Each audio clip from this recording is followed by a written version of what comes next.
Good morning, everyone. My name is Hadi Malab, and I am the co-founder and CEO of Agora Group. On behalf of Agora Group, it is with immense pleasure that we extend a warm welcome to you for this highly anticipated launch of the Global Blockchain Congress in Europe.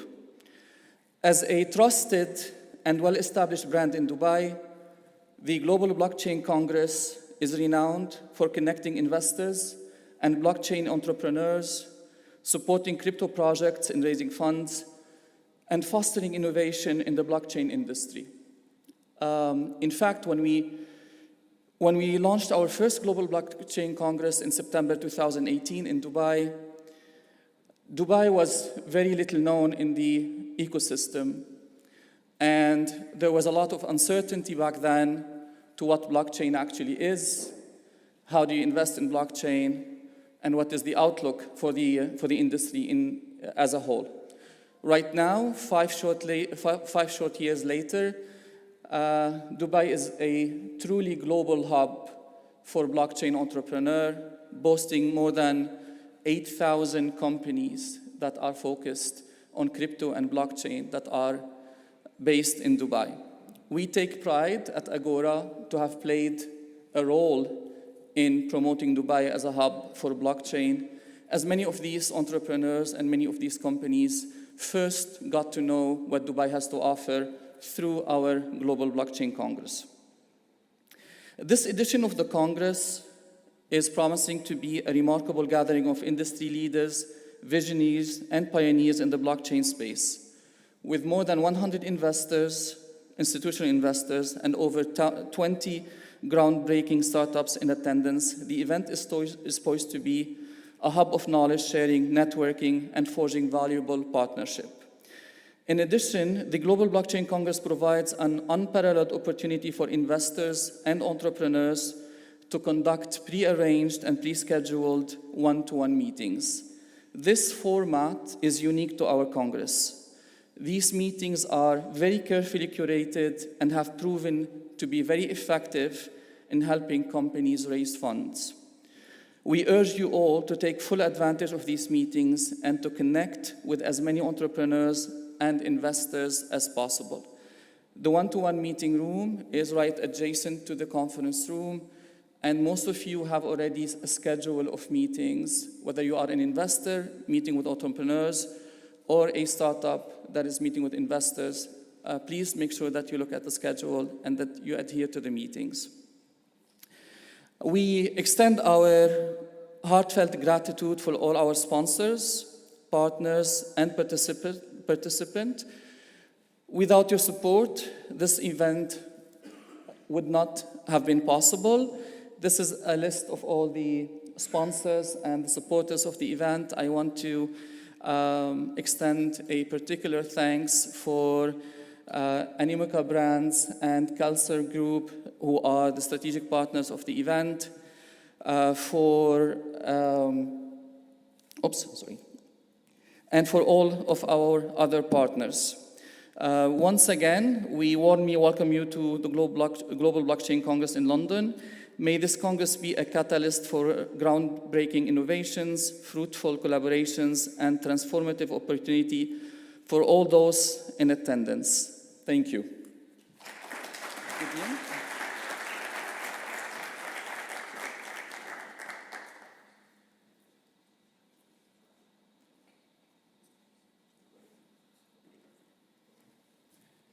Good morning, everybody. Very excited to be here at the first official European Blockchain Congress.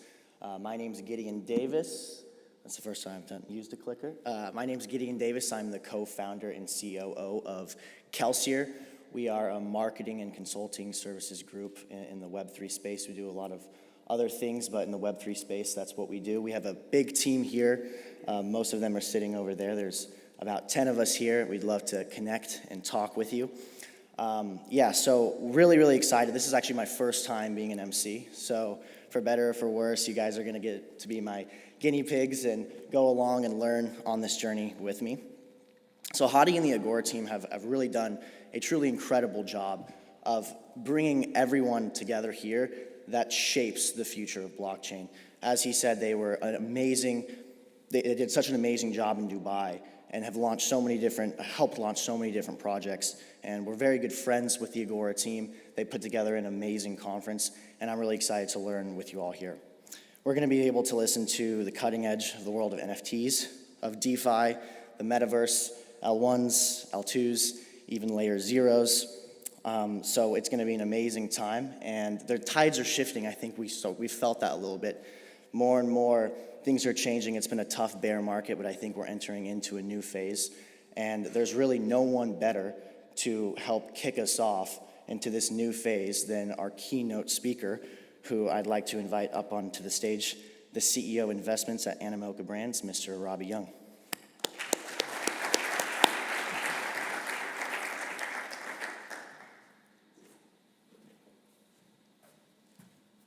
Good morning, everyone.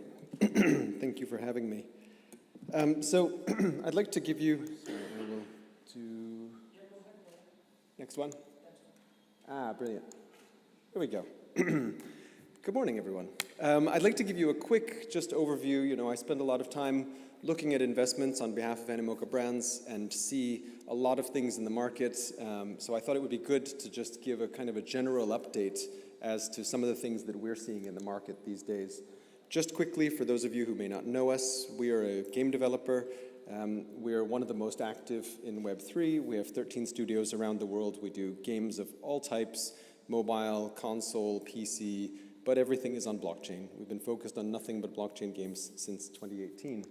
And we're a little bit better known actually for our investing activity. We have over 450 companies in the portfolio, primarily venture focused. So this is everything from infrastructure to content. And on the content side, the core focus is gaming, but in addition to that, we also do things like DeFi, and we do, you know, fashion and metaverse and music and everything that's related to tokenization of culture, essentially, which is what we consider NFTs to be.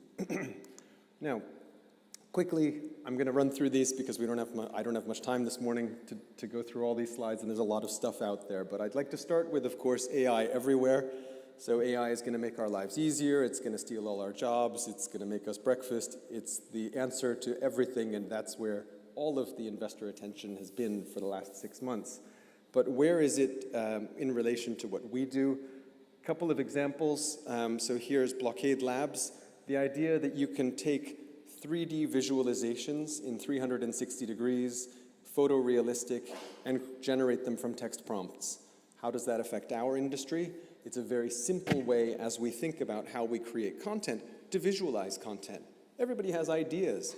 What if we did Lord of the Rings, but in space with dragons? And now you can visualize it with a text prompt.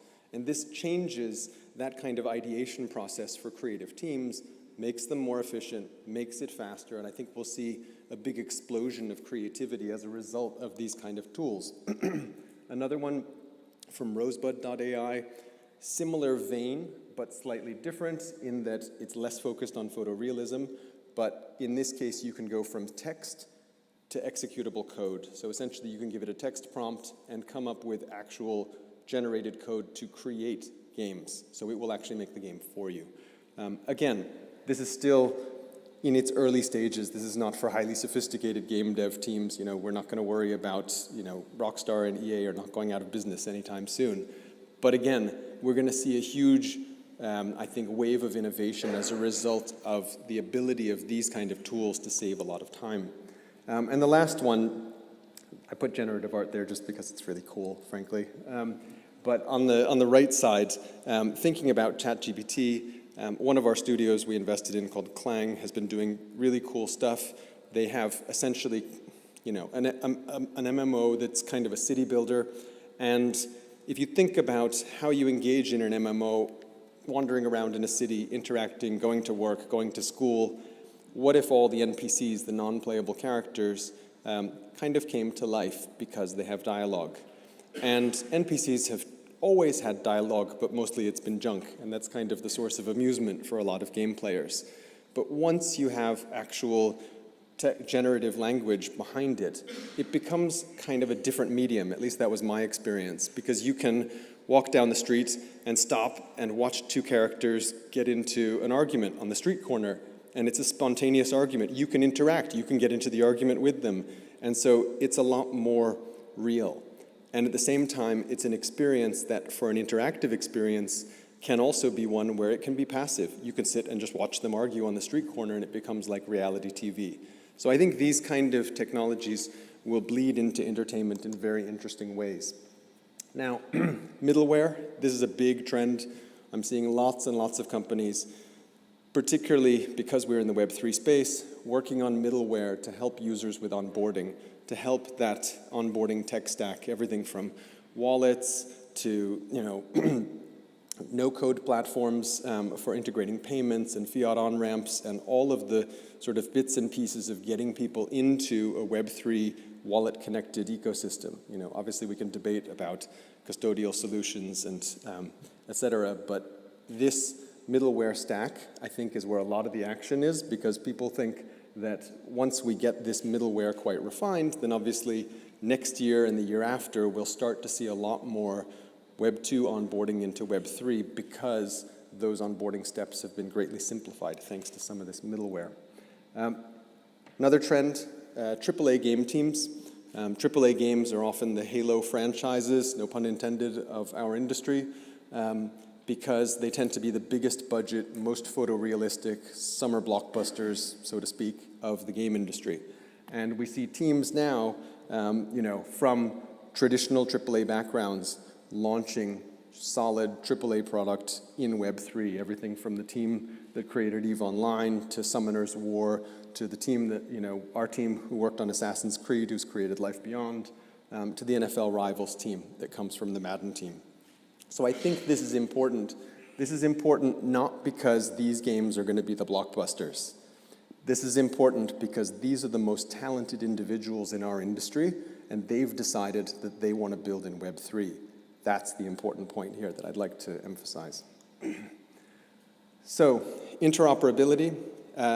We had the Sandbox Season 3 like five months ago, and we called it the Season of Interoperability because this is another trend that I think is really important and something that I like to focus on with all our investees, particularly in this bear market time when raising funding is quite challenging. Because interoperability is a great way for us in Web3 to onboard other communities into our content, because user onboarding is notoriously difficult and expensive, whether you're in Web 2 or Web 3, and how better to do that than to work with existing sticky, loyal communities. And so the way that we did this in Sandbox is we created Sandbox-style avatars for a wide variety of PFP projects. I think it was 41, something like that, PFP projects, so that if you own a CyberKong or a People of Crypto or a Bored Ape, you can come with it in your wallet to Sandbox, and automatically you will have an avatar generated that will be just like your PFP. It will be your avatar. And that's a special experience. It makes the customer feel welcome, and it's interesting for them and helped us to onboard thousands and thousands of users from those communities and engage with those communities. And I think this leans into what Web3 does particularly well, which is connecting communities through interoperable content. And so another example of that, we have the REV token, which is our token for motorsports and motoring-related applications. So we have a whole suite of different games and experiences across motorsports that are unified under one token ecosystem, so that when you're playing one and you accumulate rewards and you get REV tokens and you earn, you can go to the next one and the next one. And then also, of course, we have interoperability of playable content to a certain extent between those games as well. Because that's really important. That's how we show to people who are gamers in Web 2 that we're really innovating in Web 3. It's not just the fact that you can play in the game and earn rewards, but you can actually bring your content. You can do stuff that you cannot do in Web 2 games. And that's a really important way for us to be able to show that functionality and that value add that's beyond pure sort of financialization of games, if you will, which is a common criticism, I think, leveled by Web 2 game developers. The last point I want to talk about, which is a big one, is regulation. And I'm sure that lots of people are going to talk about regulation, and we can have hours of discussion about it. The SEC caught a lot of people's attention a month ago in our industry, particularly with filing suits against Coinbase and Binance. And then, as always, things are volatile in crypto.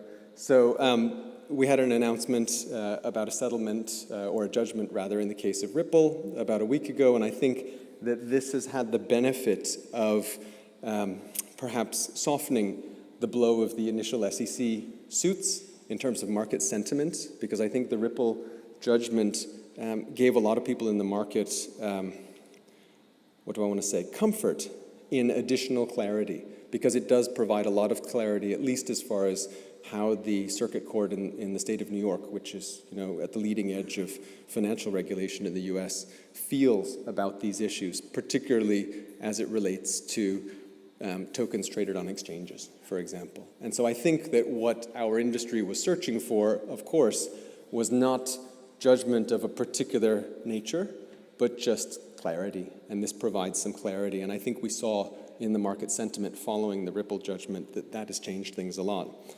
But while the US was busy distracting us, we can't forget about Asia, because Asia is really, I think, and this is where I'm showing my bias because we're headquartered in Hong Kong, but I think Asia is where the action is. And so Hong Kong particularly, I have to say, big up Hong Kong, has started to really lean into engaging with the Web3 community. Obviously, Hong Kong has been a Web3 home for a very long time, but had a bit of a nap during COVID for 3 years when they took themselves out of the game completely. And now we've seen tremendous movements on the regulatory front in Hong Kong, from everything from the Hong Kong Monetary Authority to the financial regulator to the stock exchange, across the board. So now we have approved tokens outside of just Bitcoin and Ethereum, open for retail trading. We have a big investment push by the government to welcome Web3 companies to Hong Kong to continue building in Web3. So I think for us this is great because obviously it's our hometown, and it's a little bit less lonely to welcome lots of other companies to Hong Kong to build as well. But the important thing to remember is that part of the reason that this is important is because we're a small city that's part of a very big country. And so China has now started to make its position also on blockchain clear, and this is an important point because they've released a white paper for blockchain development and innovation. In addition to that, they've started talking about crypto trading. And you know, I think, as the headline words always say, that crypto is illegal in China. One thing to remember is that Hong Kong and China are one country but two systems. And so Hong Kong benefits from a regulatory sandbox that is related to, but separate from, the rest of China. And so what's going on in Hong Kong clearly has the sanctioning and the authorization from China as far as regulation of crypto-related activities in Hong Kong.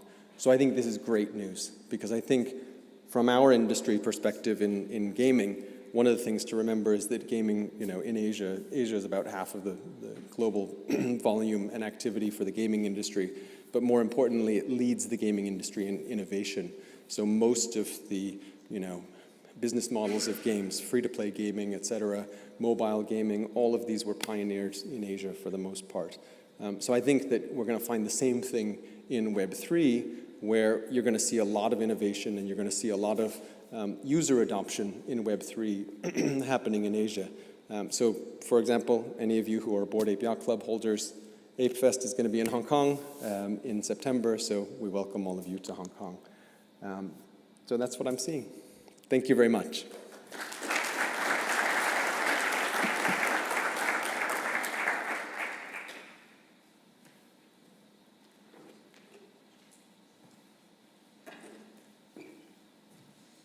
It's amazing stuff from Robbie. One of the main things that stuck out for me there is he's talking about crypto gaming. He said that, you know, the most talented builders, they've decided to build in Web3.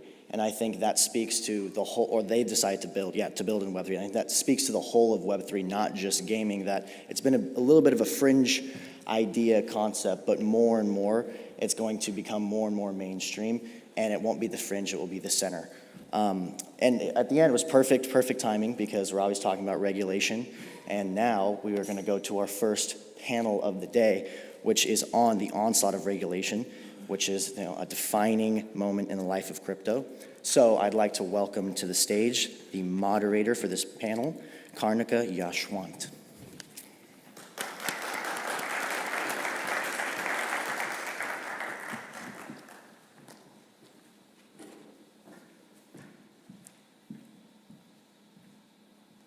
That was a perfect lead-in. Thank you, Robbie. It's a beautiful time that we are in, and I am very excited to invite some of the best guests on here. And what makes this panel more interesting is the guests are the ones that are in the forefront of this challenge. Either they are facing the challenge from the investment side or they are facing it themselves. So let's get started with Sarah from Sirius Ventures, and we have the numbers guy, Mo from Animoca, and Nishil Patel from Binance, the executive director, and we have the local globe member, I'm sometimes bad at the names, Ashima.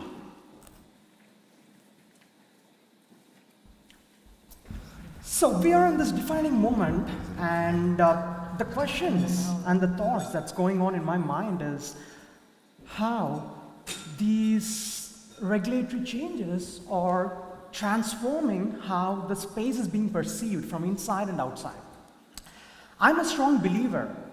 For the heads up, everyone here are pretty well known, so I'm going to skip the introductions. You can Google us up, you can check us up later. Let's get right into it.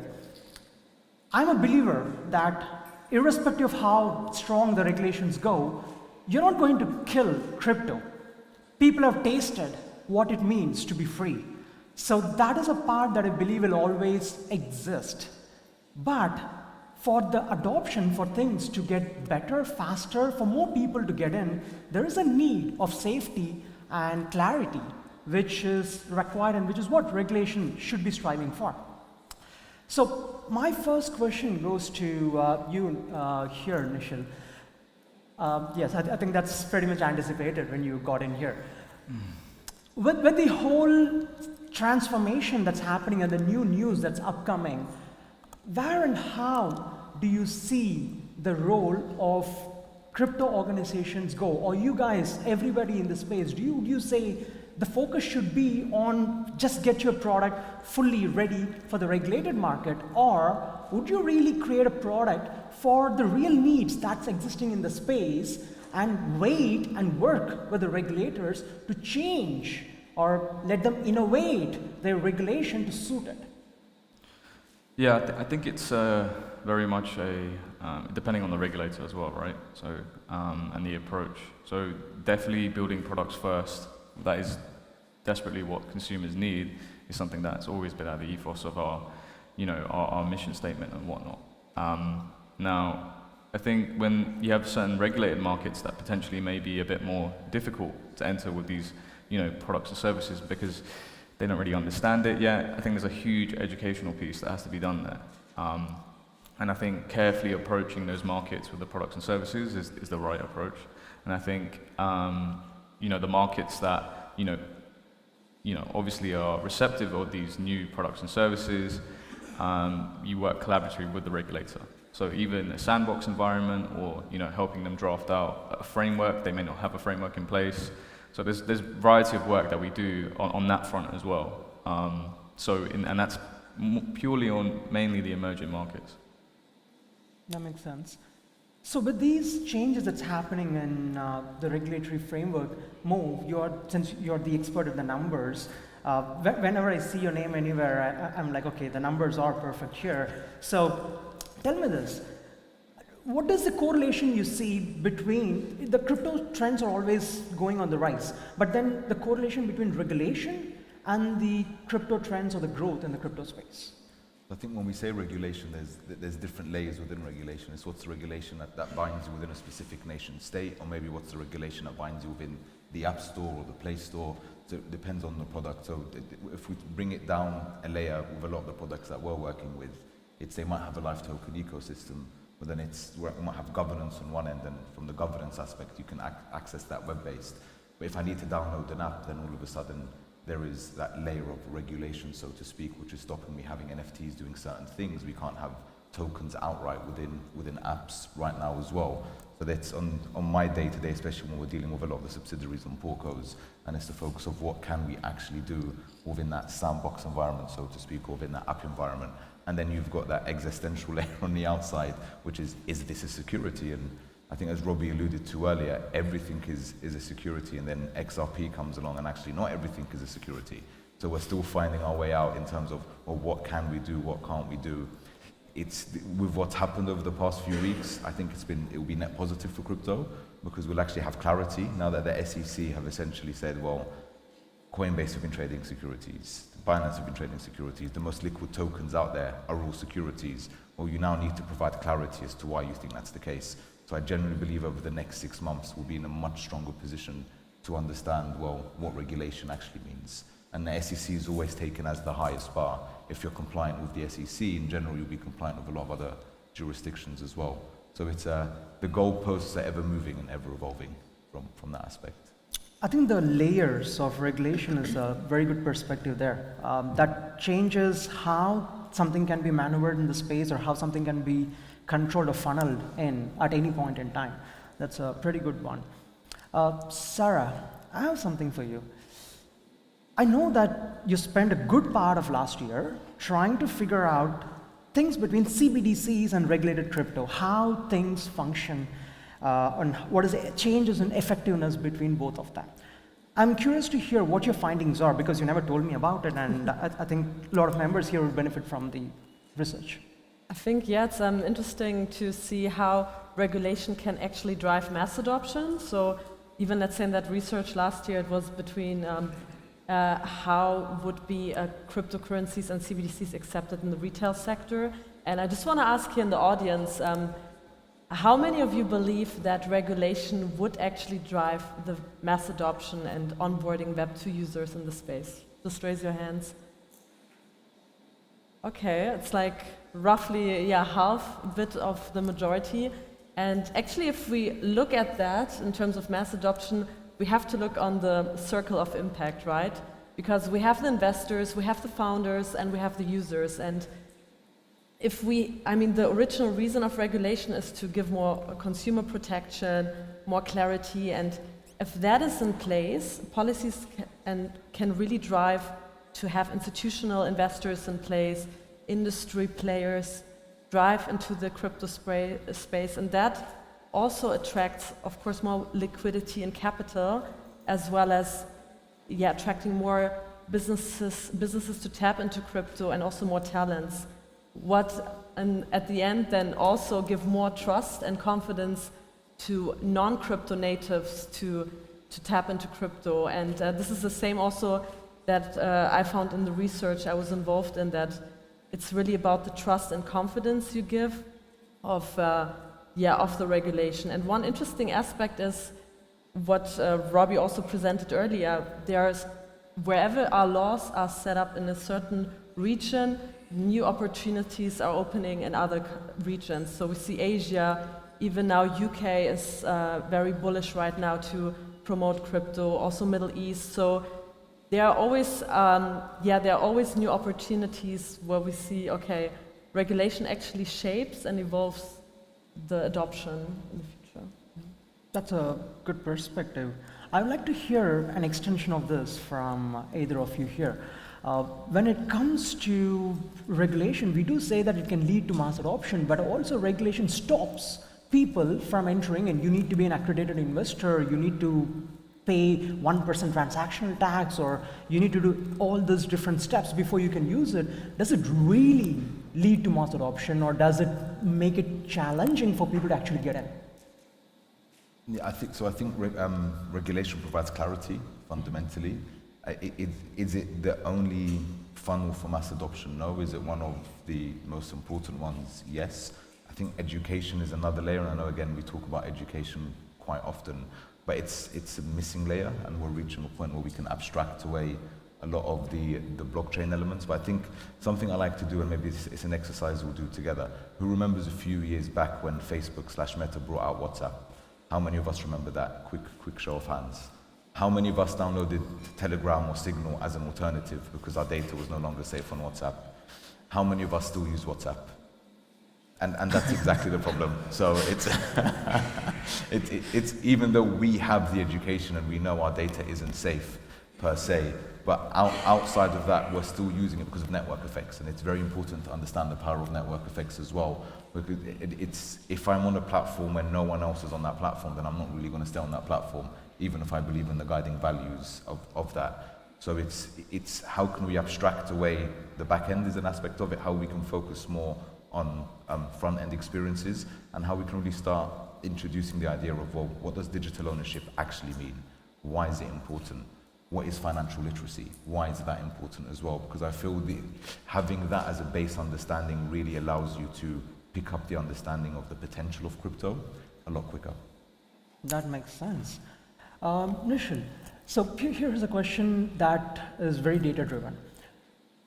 As Binance, I'm not sure if you're privileged to answer this or not, but if you do, when you guys do have a registration in a particular country and the country clarifies its stance in a positive way, I'm sure you face an influx of users. At the same time, there are countries where regulation is not made. It's not there. It's neither legal nor illegal. It's perfectly fine to operate with a business license. And there are countries that face critical challenges with their governments and banks. And they don't have a choice. They need to use crypto. There is no other way for them to exist. If they need bread, they need to transact, and their currencies are super highly inflated. How do you see the numbers go? Does the regulation push your numbers high, or does number of people coming in come because of the social and economical needs? I think the socio-economic needs is a massive driving factor, right? I think you touched upon inflation, eroding their currencies, not having much purchasing power parity as well globally, that currency. So I think that is probably one of the main drivers, I would say. It's always the consumer first, right? The consumer need, why they want to adopt it. You see in markets like in South America, right? You know, some of our products they're using in supermarkets more in the sort of, everyday life. But then you see in the more sort of regulated markets that's not really there at the moment, right? It's very driven by what the consumer wants to adopt as well, given their needs, right? And that's very based on, obviously, macroeconomic factors that you already touched upon. And I think, when it comes to probably more the difficult markets, there's, like, for example, the UK is releasing the financial promotions regime. Quite clearly, they're viewing qualifying crypto assets as restricted mass market investments. So I think the question about, is it regulation there for mass adoption? Can it be a driver? It could also be, as to your point, not a driver as well. But you have to look at the reasons why, say, the FCA are doing something like that, so to introduce positive friction into potentially the user journey, right? So there's certain questions that a customer has to, clarify, do a certification regime, that appropriateness testing. There's cooling periods involved as well, so they really understand the investment before they actually take part in it. So that's that positive friction in the user journey. But then obviously, there's always to and fro. They're saying, are we going to, is our sign-ups going to reduce, right? Because if all first-time users have to go through this 24-hour period before they have to invest, is our user journey is going to be disrupted? Is our sign-ups going to be disrupted? Are the business metrics going to be disrupted? But so as I said, there's that, there's that element of compromise as well with the industry that has to be done with the regulation in certain markets. And I think you'll see that more and more in other jurisdictions as well, right? You'll see these positive frictions being implemented in different user journeys and stages of the life cycle. That makes sense. And Ashima, so tell us your thoughts on, I know you guys are very good at picking the right talents and with what you do. Tell us your thoughts on the regulation and mass adoption when it comes to talents. Absolutely. Sincerest apologies for being late. I mean, blockchain can do a lot of things it cannot solve for rain delays. I think from a regulatory standpoint, I think it becomes very tricky when you're working with different kind of diverse sort of founders and ideas. And in a regulated environment, it's incredibly hard to get the right kind of talent to actually see the future of a technology. Now, to take into consideration, there are a large number of people, I mean, everybody here is aware, that have pivoted away from blockchain into AI. And we are seeing that major trend, especially in Silicon Valley. I believe, yes, there is a little bit of trend chasing. I mean, everybody is like young, they are high hustling, they understand both the technologies. But there's also something to be said about how regulation is encouraging this kind of a migration away from blockchain. And it becomes, at a global level, it becomes very hard for successful entrepreneurs to get the right kind of people to join their company, especially in a bear market. Which is also a good thing because this opens doors for a large number of other countries that are not as bearish on the regulatory side of technologies to actually consider playing a sort of massive role in the ecosystem. I have to say that the way UK government has been operating, and at my fund we work pretty closely with them.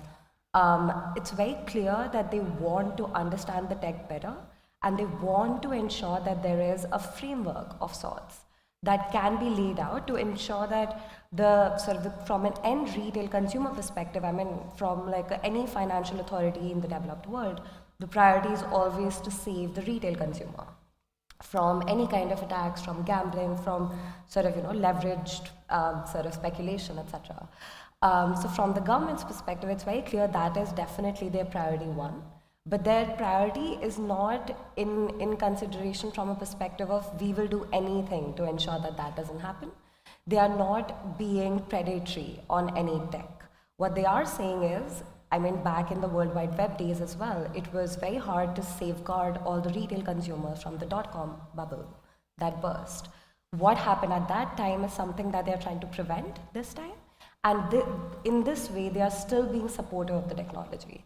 So I am actually very encouraged by the way the UK government is operating. But then, of course, we have the Middle East as well, the home to Binance as well, which has been the most supportive in the world in terms of providing a geography, providing sort of acquisition of talent, providing sort of operations in an environment which are in a way isolated and can be run for a global level, but will not be impacted from global considerations and regulatory impact within that geography. So that's amazing as like an individual island and universe. Perfect. So here's a question from an investment perspective. I know there are quite a lot of founders here as well, and this might be helpful for them, and there are 4 investors on here. So when you're trying to make an investment choice, if you see a product like an asset tokenization, obviously it connects to the real world assets and you need to focus more on the regulation. But when you look at products like DeFi, it has taken so many years, almost half a decade or more, for regulation to catch up with something as basic as a token. It is not going to catch up to the complex DeFi products that is coming up, and it's in all of our portfolios. I don't think it's going to be regulated anytime soon. So how do you make your choices when you invest, when you weigh between the regulatory risk and the innovative possibilities of what they offer and how they could change the world? What are your perspectives on that? Let's start with you, Sarah. I think it's important, as you said, it's ever evolving. There has to be a strong use case, and also for us, it's very important to see that the team knows, okay, where they want to implement, like that they're really flexible, because if we have founders, for example, from US, okay, they know that in terms of regulation, it's now a bit shaky.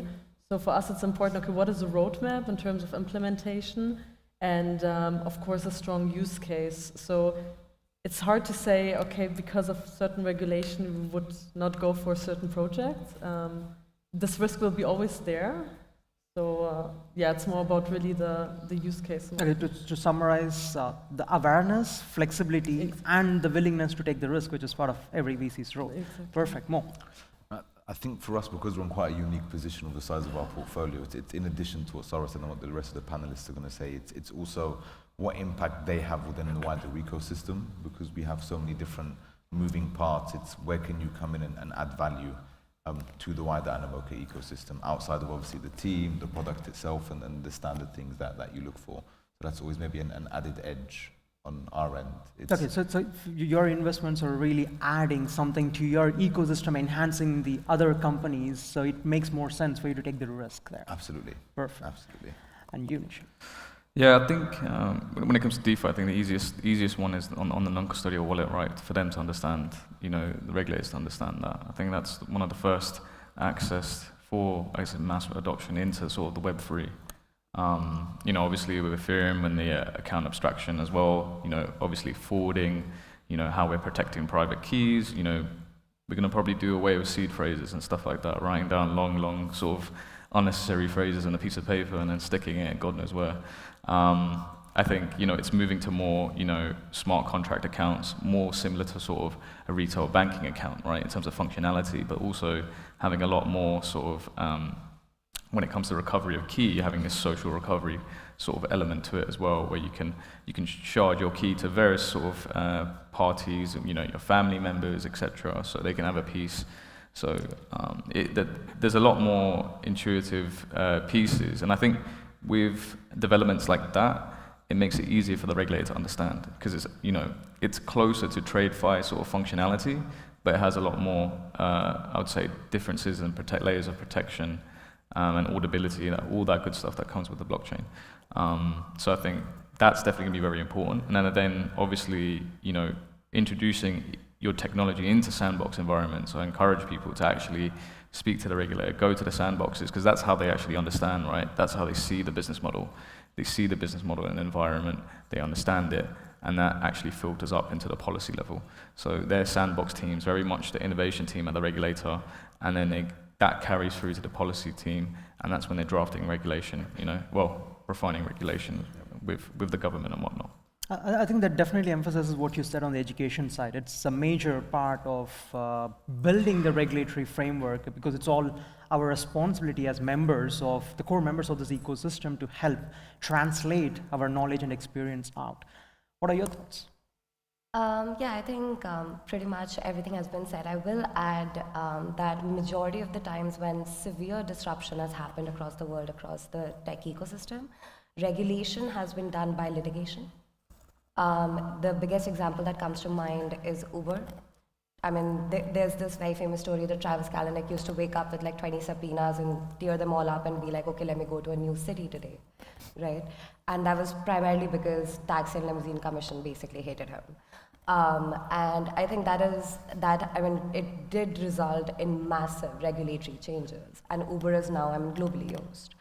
So I think that's my perspective. I don't, from an investment lens, even when I was leading investments at Polygon, we did like 200 plus investments across the world.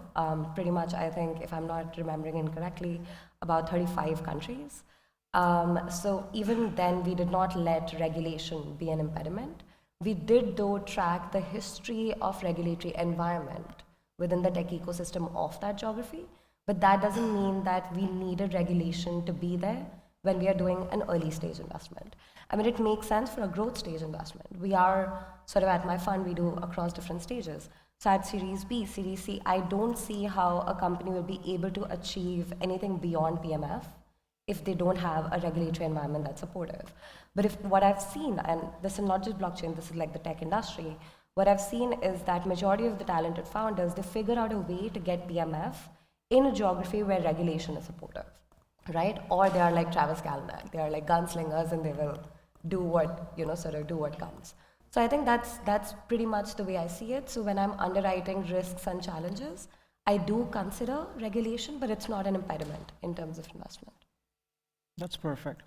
Let's address the global regulatory climate. On one side, US is pushing a lot of companies out, and we all know how Hong Kong, Japan are opening up their arms and progressing faster. Although with Hong Kong, there are some concerns for people who are looking out to see how consistent that regulation is. The same goes with Bahrain, UAE, where they're working hard writing and documenting and creating a lot of things. There's still people are watching to what's happening practically as companies are setting up. So these countries are moving fast ahead, and this changes on a very regular basis when a new information comes up in a good way or a bad way. So what are your perspectives with this global climate? Where do you think this is heading? Is it just a matter of one country taking advantage of being able to move faster to attract the money and the talents? Or do you see something more than that being created here? You can start with you. Yeah, I think what we see right now, globally, everywhere it's really dynamic. I mean, there's still confusion within US between commodity security and in terms of crypto. As you mentioned, we have now the pioneers like in Middle East. I think it's more learning from each other. So I think in every geographics, we learn from the developments in other regions. Let's say now we know Mika is planning to go live next year, 2024, and they were quite quick with setting up their regulatory framework, and also now in UK they're proposing a new bill. So I think it's really nice to see that the different governments, they look at what's happening in the other markets and they're really learning from each other. So I see that more as a positive, implication. Okay, so you see that as a honest learning and not a competition. Yeah. Okay, that's good. Yeah, I think if you look at it from maybe pre-existing businesses and big brands looking at Web3, looking at blockchain and thinking, well, what can we do here? It's no one wants to be the first person to come in and try something. I know maybe a year and a half ago, sitting with different senior members of a very prominent, probably the second or third largest game studio in the world, and what I was told is we're not going to be the first, we're not going to be the second, we're likely to be the fifth or sixth coming into the space, because they want to see others go at it first and they want to learn through other people's mistakes, as opposed to going in gung-ho first and then realizing, oh wait, we don't actually know how this works. Let's let others take the first attempt, second, the next wave take the attempt, and then we come in once there's a bit more of a framework where we've seen what works, what doesn't work. So I know it's not a direct answer to the question, but I do think it's important as well of understanding where your bigger brands and your bigger businesses, when we talk about mass adoption, where is mass adoption coming from? Or the Web3 space, it's still relatively tiny from a user-based perspective. So how are we able to onboard more users and then transition these users into community members? And that's really going to come from, again, at Animocrat, it's gaming is one of our very big thesis. We think gaming is a good way to onboard the next million, 10 million, 100 million, whatever number you want to put in there, users into Web3, but also a lot of the brands, and we see a lot of hype when, I think Gucci did the drop last year, Starbucks announcement of Polygon as well, and there's Nike and Adidas. So a lot of the brands are looking to do things, but we've not really seen anything tangible or sustainable just yet. I think the other side of it, something we tend to forget, is that the technology isn't there yet. The technology is still very nascent, we're still growing. Given what the first Bitcoin block was mined, January 2009, fast forward, and let's see how good my maths is, 14 and a half years, and we've grown a lot, but we're still not there yet, and we have to take that into consideration, that the technology is growing. We'll be at a point where we can stop selling the tech, so to speak, and focus on easier adoption or easier sign-in to the ecosystem. And to your point, seed phrases, like I'm trying to move one of my hot wallets into a cold wallet, it's like, that's not a good idea. How can we actually make a lot of these things easier, that we can abstract away a lot of the headaches? Because there is a lot of headache, there's a lot of friction for people to really onboard and come into Web3. So I think that's a very important aspect that we don't talk about often enough as well. That's perfect.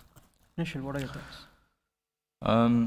So yeah, I think there's quite a few points I think that has already been mentioned, but I think with Mika and obviously the UK, you can see different governments and take a different approach. Obviously, when it comes to Mika, you've got to get all the European member states to agree to legislation, so they obviously started a lot earlier. But what you see with the UK now, obviously with Brexit, you see some of the positive side effects of it, where they're getting their legislation out at speed, right? Because they don't have to agree with all the other EU member states. Obviously, there's pros and cons of each approach, right? When it comes to the UK, they take a lot as well, especially from EU directives. Obviously, the financial promotion regime, that's a big one that's going to come out on the 8th of October. So that's going to really change the way people market in the UK to the UK and to the UK customers. So it includes overseas providers. And the governments have also been, well, in the UK, they've been very good at sending industry letters to show that this is how you need to get prepared, these are the steps that you need to do. And then obviously their larger bill, I think that was touched upon, the Financial Service Markets Bill, which got the royal assent, a couple of weeks ago or so. That's obviously basically MiCA plus crypto lending. So it's like, probably one of the most robust frameworks out there, and it's going to come out. Roughly, people are expecting, what sort of MPs and government are saying, roughly around the same time. So a lot of work has been done in the UK government, even though they started a lot later. So it's quite impressive to see how that's come in. But there's different approaches, as I said, like with MiCA, it's a standalone crypto regulation, and then obviously with the UK government, they're amending existing, making amendments on existing regulation, fitting in, crypto assets into that. So to see how that works with sort of an existing framework would be quite interesting. And then obviously the ones that take a different approach and say, look, we're going to do a standalone, regulation for crypto. You're going to see, I think, some differences and some I think the real crux of this is going to come in interpretation, right? When it comes to sort of maybe particular sort of disputes or whatnot in products and services, you're going to see sort of more clearer arguments being formed, given the way that governments have structured the legislation. Perfect. Ashima? Yeah, I think pretty much everything's been covered. I will say that there is a very clear regulatory arbitrage in the world right now. And the best founders have seen it, realized it, and are actually using it to their advantage. I feel that like Mo said, the technology is still very early. We cannot expect every single country to actually have the kind of token regulation that, let's say, the Middle East has or any sort of other geography has. But it's vital to mention that all of these countries will play catch up. And as the space and the ecosystem evolves further, as there's a consumer demand as well, as adoption rises, we will see this regulatory arbitrage going down. So I think I can take an example of back in the day when, so I started crypto trading in 2017. At that time, the kind of strategic arbitrage you could take across different token asset classes was absolutely insane. That completely disappeared after DeFi summer. I think after 2020, I think as maximum as possible, it's completely impossible to have that kind of arbitrage. So that is exactly what happens. As the space evolves, as more players come in, as more users come in, this kind of arbitrage opportunity goes away.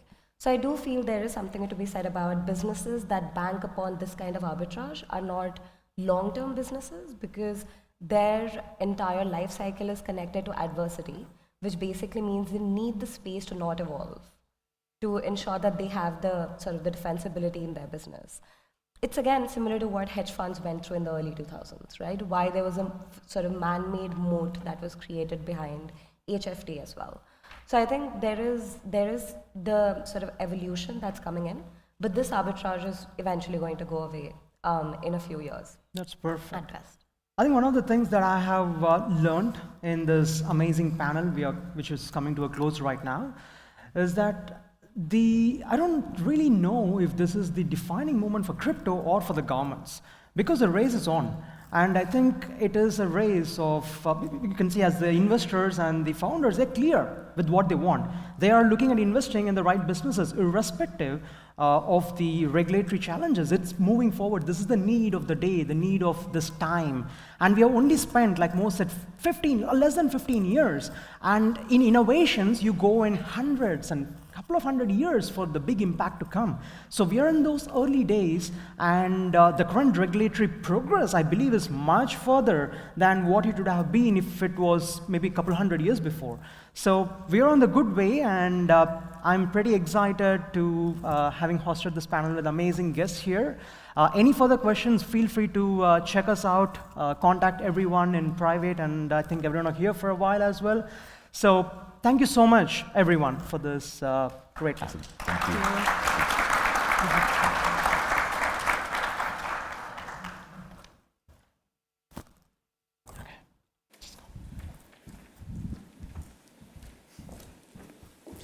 Fantastic stuff, everyone. We set the bar high for all of the other panels, so I'm excited to hear everyone else. Now we're actually going to shift. That's the first panel of the day of the conference. We'll have plenty more of those coming, but we're going to shift now into hearing from the project and company founders and CEOs, hear directly from them. So we're going to go into a shift of presentation phase now. The first presentation of the day is titled Metaverse Mavericks, Unleashing Business Potential in Virtual Realms. So please help me welcome to the stage Attar Ahmed, the CEO of Blue Moon.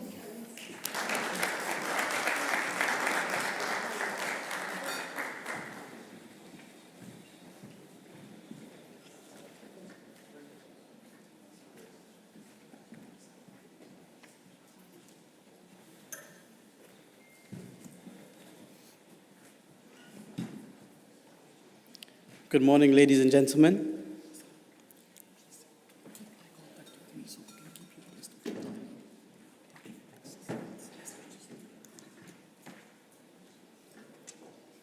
Good morning, ladies and gentlemen. I just want everybody to step into a new reality where there's no limitations, where whatever you imagine can just be coded by the best developers in the world. Just imagine standing in a space where you can turn that into a virtual office, where you can step into a concert half a world away just by turning on a headset. This is the metaverse. There's no more boundaries, there's no more limitations, because the same way the previous speakers were talking about a defining moment in crypto, I also believe that this is a defining moment in the metaverse. Since 2011 and 2012, when everybody was talking about AR and VR and how it's going to take over the world, it took a long time and everybody kind of slowed down. But with crypto and blockchain, the metaverse became a topic once again. And the reason why is because we were just waiting for the right people, the same way that people are waiting for the regulators for some reason. We were waiting for the right hardware for the metaverse. The metaverse had the potential and it had the ideas for so long, but we were waiting for the Vision Pro that Apple's about to release. We were waiting for Meta's headset, the Quest. So my name is Attar Ahmed. I don't come to you today just as a business leader, but as a true believer in the metaverse. I honestly believe that this is a space that is really going to excel over the next 5-10 years. And I really believe that the metaverse is where all the boundaries will be removed, and this will be a defining moment in the career of technology. So what is the metaverse? There's so many different projects and so many different platforms, it becomes very difficult to really understand what the metaverse is. And everybody normally gets carried away with the graphics. I think it's great. We've been playing games since 2011, and the graphics have looked awesome. But why is everybody talking about the metaverse? The metaverse really hooked onto the blockchain community because of what it offered. The same way that crypto enthusiasts and blockchain enthusiasts want a space that's decentralized and that they have control of it.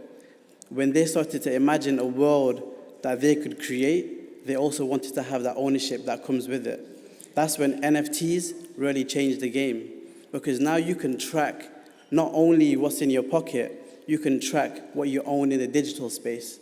So now these developers that have been working so hard and that haven't been recognized, they could use their own skills to create their own spaces.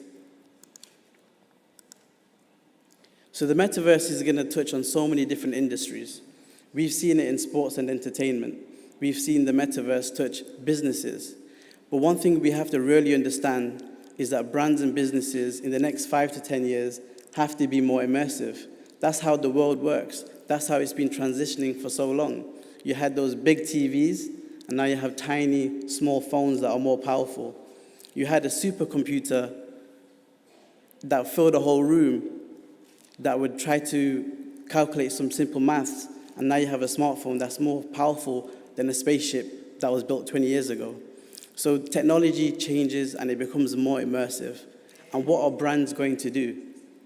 So when I look at the different spaces that we can get into, I see so many different use cases for artists, for creators, for businesses that really want to give their users a more immersive experience. Once a user is going to experience the metaverse, they will never ever forget that brand. The same way the first time I came to this event, there were so many faces that I recognized. But when I'm on Facebook or when I'm on Instagram, I scroll past so many pages, but I don't remember them. But inside the metaverse, it's going to be super immersive, and this is what brands and businesses are going to be focusing on. So what are we doing? So I'm the CEO at Blue Moon, and one of our goals is to bring the metaverse and make it easy for people to use, because the metaverse has been so difficult, so many different platforms, and what I really believe is that we should have a metaverse as a service platform. So that's what we're trying to do. So what we've done so far, what's our contribution? We just partnered with HAPE, which is a massive NFT project based in London, and we're helping them bring their HAPE Walk, a fashion show, into the metaverse. We just started that recently. We've also brought sports and entertainment with a partnership with Wicked and Bad, how you could bring fighting and live streams inside the metaverse. So these are totally different industries. We also helped a financial education platform in the US bring resources and education in a whole new dimension that's never been done before. And we had the largest Latin American event conference in blockchain, also hosted with Blue Moon. So it just goes to show that if you create a platform that people know how to use and is very simple to access, you can target so many different industries, because immersive experiences is the future. And one thing I was going to mention is artificial intelligence is just going to make life so much more easier. You will simply be able to decide where you want to be, and with a few prompts, you'll be in that place. This is the future. You've seen the likes of Meta. Facebook originally has changed its name to Meta. What this tells you is a significant shift in focus towards the metaverse. These are titans of technology, and they're changing their name to Metaverse only recently. You've seen Apple launch the Vision Pro. This is the biggest company in technology. They've done trillions, they're worth trillions. And if they're now focusing on the metaverse, it just goes to tell you that the time is now. The time, we've been talking about the metaverse for quite a while, but the time is now, because the hardware is catching up to the software. Before, there were so many headsets, but after next year, I promise you, that's what everybody's going to be talking about. That's the reason why Apple broke out. That's why it's the highest it's ever been, because of this announcement of the metaverse. So we really need to be prepared for the metaverse. And blockchain integration, we are in the right space at the right time. So while the world is transitioning to the metaverse, we have the technology that will give people ownership and the ability to own their own spaces and be able to create their own frameworks inside the metaverse. And that's what a decentralized platform or centralized in blockchain is going to give to the metaverse. So while there's going to be blue chip companies launching their metaverses, this is our opportunity to create our own metaverses in the way that we want. The real ability for the metaverse is to allow your wildest dreams and imaginations to come true. I've really been impressed with the metaverse, but it's very difficult to really understand how it's going to change the world.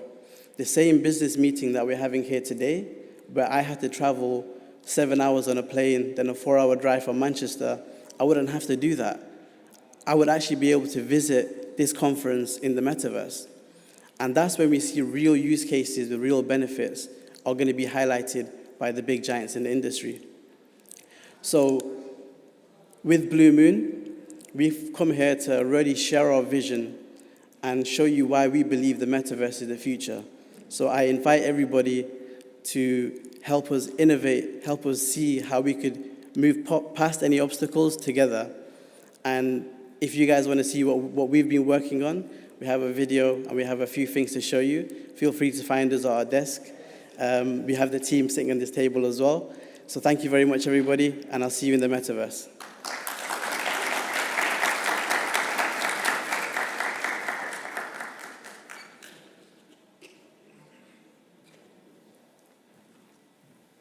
Fantastic stuff. Yeah, like you guys, I'm super excited to see more and more metaverse blockchain tech come out. It's going to be very exciting. And one thing I just want to touch on real quick is this is such a unique conference because we get to hear from all these speakers and then everyone gets a chance to go and have one-on-one meetings with them. It's a unique style of conference. It really makes it special. So all the people up here that are talking, you can go meet with. We'll have designated time for that. So our next speaker is going to talk about tomorrow's global operating system for travel. Blockchain changes so much, and one of those things very much so is travel. And so Mr. Pablo Castillo is going to come up and talk about that. Pablo, come up to the stage. Help me welcome him up.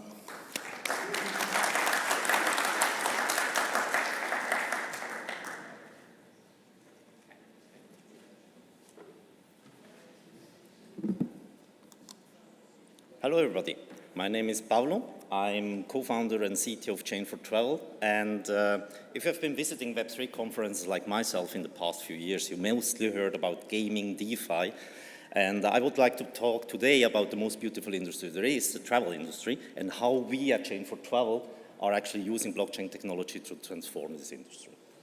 So before I start diving into what we've built at Chain for Travel, let's have a look at how the travel industry is settled today. Most of you travel today here, and most of you, when you book your own travel, see beautiful front ends, right? Emotional front ends, emotional pictures, really nice things. But behind the scenes, we are talking dinosaurs. We are talking legacy systems and a lot of issues where we believe that blockchain technology can help.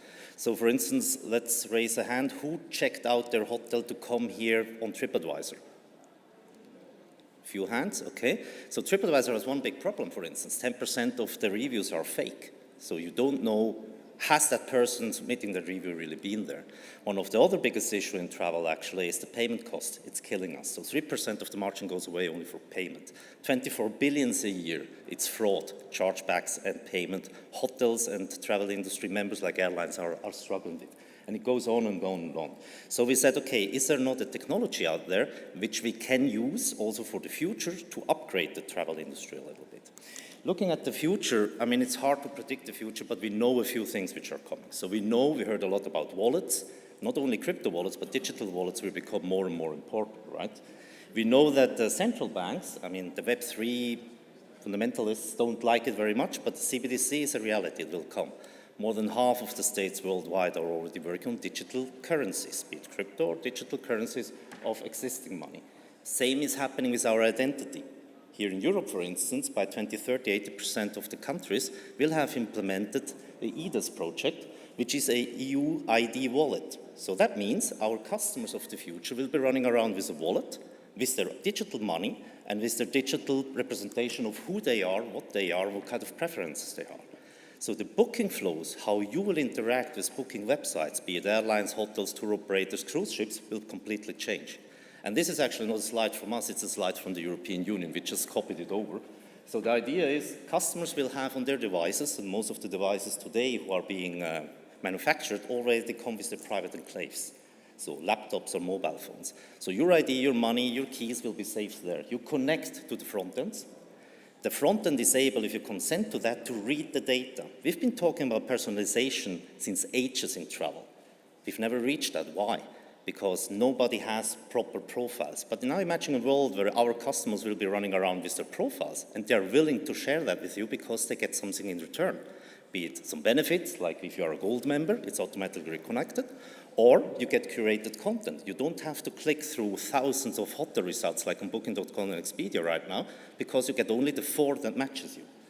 And in one go, and this is also one of the reasons why we selected blockchain technology, you not only book, but you pay. And this is also unique because it is nice against fraud and helps against the high payment costs. So that's why Chain for Travel has built Camino. It's the first layer 1 blockchain for the global travel industry. We've built that in the name of the Camino Network Foundation. Both companies are in Switzerland. And we are live since April. We've been testing it with 25 validators from the travel industry. And we have, since last week, we are actually now open and ramping it up to our more than 150 partners we have collected from the travel industry, which I will show you later on. To give you a glimpse, I mean, I only have been assigned 10 minutes. It's not enough to explain everything which we can use the blockchain for. But our partners are working on a variety of different use cases. We heard legislation and regulations are tough. We are talking here a global travel industry. It's one of the biggest industries worldwide. But you can do so much different things with blockchain. We have companies working on loyalty schemes. So for instance, Miles & More is one of our partners who are now using the miles, tokenizing them, and adding to their partner network with airports, for instance. So that you, as next time you travel through Frankfurt and you have Miles & More members, you can actually use to redeem those flight miles against a coffee at Starbucks or whatever. So that's coming. We have partners working on trading. So traditionally, if you book something and you have to book the lowest fare, you lose that fare if you have to cancel, right? Now, blockchain technology, you are the owner of that booking. If the supplier allows you to do that, you can transfer that booking to somebody else. So that opens up a whole new range of new business models, also from a supplier side. Payment settlement, low-hanging fruit, to save money and to be more secure, and so on and so on. One I like very, very much is actually sustainability. Sustainability is one of the top 3 priorities in travel, and there's a lot of greenwashing. I don't know if you have compensated your flight coming here. If not, don't worry, less than 1% of the people do that. But more and more companies are actually bound, legally bound by regulations in their country to compensate their flights. And they want to know what's happening with the money.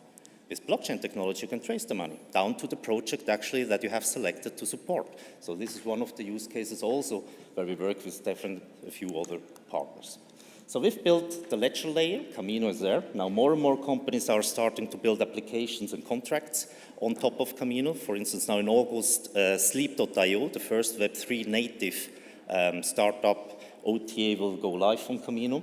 We are enhancing our wallet, and what we are building on top of our wallet and infrastructure right now is a messaging service. So our wallets will be able to communicate to each other on an encrypted and secure way. Why are we doing this? On the one hand side, we are connecting to the old APIs of the travel industry, be it flight, cruise ships, hotel industry, and so on. But on the other hand side, we also hit our walls when it comes to blockchain. One of the key assets of blockchain is transparency. And there are, if you're talking enterprises, especially if you are in a consortium blockchain, enterprises who don't want to share everything. They don't want to share their deals, their kickbacks, their revenues. So that's why we had to find an encrypted way to be able to message and combine encryption and the basic functionality of blockchain technology connected with the old world. So this is something we are now working on. And this is the list of partners we are working on. Currently, we have more than 150, Lufthansa Group, TUI, Dare Touristic, across different verticals. Some verticals we have not yet touched, like cruise industry or motorhomes, but we are working on that as well. And basically, our vision is to create an ecosystem where companies can understand wallets. They will be there for personalization, insights, access, where we can message as easy as using WhatsApp or Telegram, and basically upgrade the whole technology which is used today in different verticals by combining modern infrastructure with IoT sensors, and then finally, hopefully, the buzzword we have been using in the travel industry for more than 20 years, connected trip or seamless trip, maybe become a reality.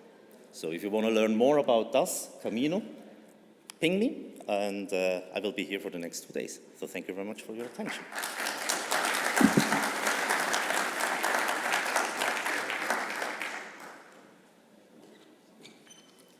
Fantastic stuff, fantastic stuff. You know, one thing I love about blockchain, there's a lot of things, is we're able to see there's so many industries already that it's touching on. We're already at metaverse, we had travel, you know, it's all this stuff. There's so many different ways this can affect the world. It's so exciting. The next person I want to welcome up to the stage, another section that blockchain can help, is lending. So it's titled The Future of On-Chain Lending, the Prime Brokerage.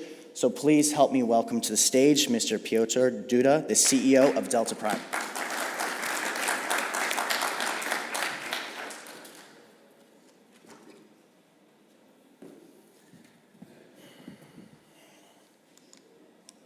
Hello everyone, it's great to be here. And I would like to share with you how on-chain prime brokerage, like pretty new term for many of us, can actually unlock massive amounts of liquidity to the DeFi ecosystem. So what do we have right now?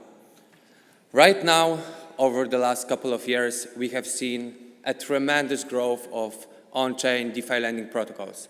So protocols like Aave, Compound, they became like pillars of the DeFi ecosystem nowadays. But the way they work is actually harmful for the DeFi. And let me explain why. So let's look how the DeFi lending looks right now. So we have a borrower, he comes to Aave, he connects his wallet, and then he chooses a token, an amount, he confirms the transaction, and almost immediately he gets a loan. So it's a trustless, really efficient way of lending and borrowing, but before he can get access to any credit line, first of all, he has to provide collateral of a greater value. And this became like a standard in crypto, and we all believe, okay, this is the way it should be. But for anyone outside crypto community, this is a really weird way of borrowing, because usually when you borrow, you get an access to more capital, not less. So whether you are a borrower or a lender in such a system, you always provide more liquidity. And we ended up with almost 1/3 of TVL in the whole DeFi ecosystem being in the DeFi protocols of lending. What does it mean? TVL is actually a really great way to describe it, because this is value locked. So these tokens are just locked in the smart contracts of lending protocols, and they provide little or no value to anyone else. And this is opposite to what we have like with credit in traditional markets, because in traditional markets, credit unlocks capital for the development of the economy. In the DeFi, it's the other way around. So all of these big DeFi protocols, they hoard all of this liquidity. And is there a way to create a trustless system which is going to be more capital efficient? It turns it is, and it's not a new idea. And it's called prime brokerage model. It works a little bit different. So in a normal model, when we lend out the money, it goes straight to the user's EOA wallet. We lose control. We cannot do anything about it. In prime brokerage model, the protocol acts as a proxy between a borrower and the borrowed funds. So the borrower comes, he borrows something, but it doesn't go straight to him. He uses the protocol itself to use this loan in other DeFi protocols. Usually the way it is implemented, that there is like some walled garden of DeFi protocols or whitelisted assets that can be used. And as we can see, there are a couple of advantages of this approach. So first of all, as you can see, both collateral and borrowed funds, they can all go to DeFi. So we can have much higher capital efficiency of the loans. And what's more, this architecture allows people to get under-collateralized loans from the borrower perspective. So he puts, for example, 1,000 USDC, borrows 5,000 USDC, and uses both from the proxy, from the protocol, inside the DeFi itself. So if the prime brokerage model has so many advantages, why haven't we seen so much adoption of that model? And the problem is, there are actually a couple of problems. So first of all, the protocols that we're trying to build on top of this primitive, they didn't adapt fast enough to the rapidly changing DeFi environment. And one of the best examples here is Gearbox. This is one of the best known protocols in the space. So the way Gearbox works, he acts as a proxy as well, so you can borrow one of the tokens into your account and deploy it together with your capital to other DeFi protocols. But so far, since the integrations were pretty obsolete, and it wasn't like following the current DeFi trends, we ended up with protocol that doesn't have a real product market fit. And the best way to check it is to look at the borrowing rates. So the borrowing rates in these protocols, usually they are a direct effect of the demand for borrowing. So low borrowing rates mean there's not so much demand. And in terms of Gearbox, they are around 0, 1, 2%.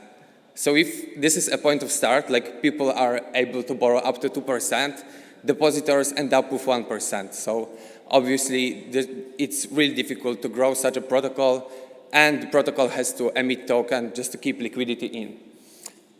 But actually, there were other protocols that were more successful when it comes to the organic growth. And I think the best example here is Sentiment. It's a protocol on Arbitrum. And Sentiment enabled people to borrow from multiple pools to one account and deploy this liquidity to a variety of protocols like Balancer, Uniswap, or GMX. The problem of Sentiment was security. As you can imagine, prime brokerage model is more complex than the normal lending system. It includes various integrations, portfolio evaluations, etc.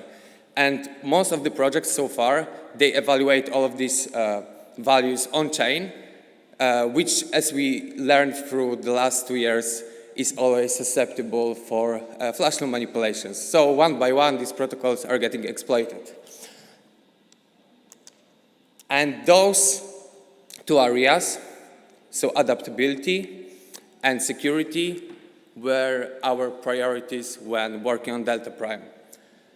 And we've spent 24 months to create an architecture that allows us to quickly adapt our protocol to the rapidly changing DeFi environment. And the core of Delta Prime is the Prime account. A Prime account is a dedicated escrow smart contract deployed for any borrower to the network, and the smart contract belongs to him. Through that smart contract, he can borrow from multiple pools and deploy it together with his collateral to blue chip DeFi protocols like GMX, Uniswap, Pendle Finance, etc. And since the Prime account allows people to borrow under-collateralized and use different debt exposure in one account, that allows them to deploy strategies they weren't able to do in any other protocol before.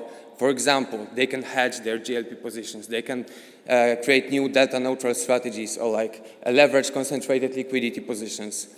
And all of that is combined in a one single, really simple UI in one Prime account. So, since our start, a couple of months ago on Avalanche, we have seen a really great organic growth of the platform. We didn't need to use any token incentives. We just focused to get like the product, like the right product market fit, and we grew our TVL from $1 million to $50 million, and became one of the biggest protocols on Avalanche among such OGs like Beefy Finance or Curve. And that was possible because the deposit APYs are really high on our platform. What do you see here is like a couple of months, like 6 months average. We had almost 2,000 Prime accounts, and actually the value that I like the most, so the swapped volume was of $600 million. So $50 million, more or less, over a couple of months, generated $600 million of the swap volume, indicating that there is really great interest in the platform and using. Actually, people are managing their portfolios, they invest, reinvest, they leverage, deleverage, etc. And that fast expansion wouldn't be possible with our extensive security measures. So as I explained before, Prime brokerage model, its implementation needs way more advanced security measures that normal protocols have. So, for example, it includes flash loan protection. So, in contrary to all of these protocols that were exploited, we use on-demand data feeds that, by design, they secure us from the flash loan manipulations or market manipulations. Then we have security partners who are watching our smart contracts or any integrated protocol contracts to watch for any threat or malfunction. Like, they watch from the economical perspective, and they give us feedback whether everything is okay. And since the Prime brokerage model has a proxy inside, we can integrate new security measures that traditional lending markets don't have. For example, there is a withdrawal guard. A withdrawal guard is a pretty simple idea. So a borrower, before withdrawing any amount from his account, he has to unwind his positions and prove that he has borrowed tokens in place. So even if he hacks the Oracle or like the security services is down, it's really hard to go over such a simple security measure. And what the Prime account is right now is actually the point of start. And in the next months, our focus is going to be on Prime services, So Prime Services is everything is going to be on top of what we have right now, and it includes higher leverage, fixed interest loans, or like rebalancing strategies, automated orders. For all of that, the users will have to pay in our Prime token, and we want to give them the best DeFi native Prime brokerage experience possible. That, what we achieved so far, wouldn't be possible without our backers. So we work really closely with Avalabs and Off-Chain Labs teams, and we will do so with any other L1, L2 that we'll deploy to.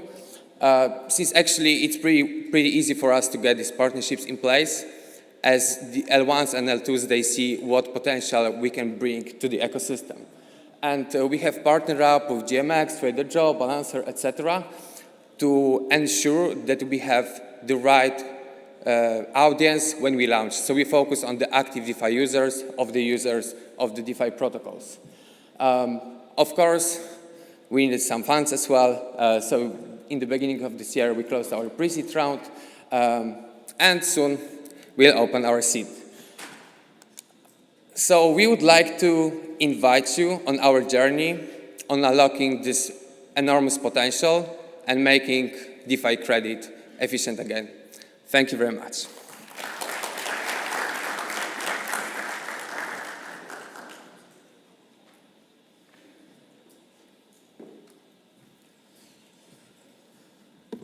I don't know about you guys, but the more I listen, I consider myself pretty well versed, but the more I listen, the more I realize I need to learn, and I'm excited to learn. There's just so much innovation with everything blockchain, and we just gathered such an amazing group of people. So I'm super excited to continue to learn and hear more about everyone's projects. The next company and the next project is a new L1 that's helping bring carbon on chain. I think one of the big issues we've seen, or I guess a problem people would have is maybe a better way to state it, is the amount of energy that blockchain takes to mine. And the climate crisis, all this stuff, and people are all up in arms about that, rightfully so.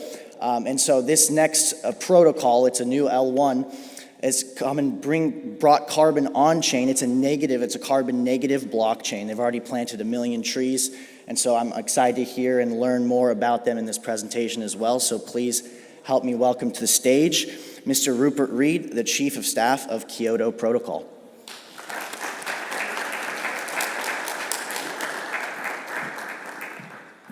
Good morning. I'm afraid you've done most of my presentation for me already there. And we've got a small video to start with. Hope it starts if I press next.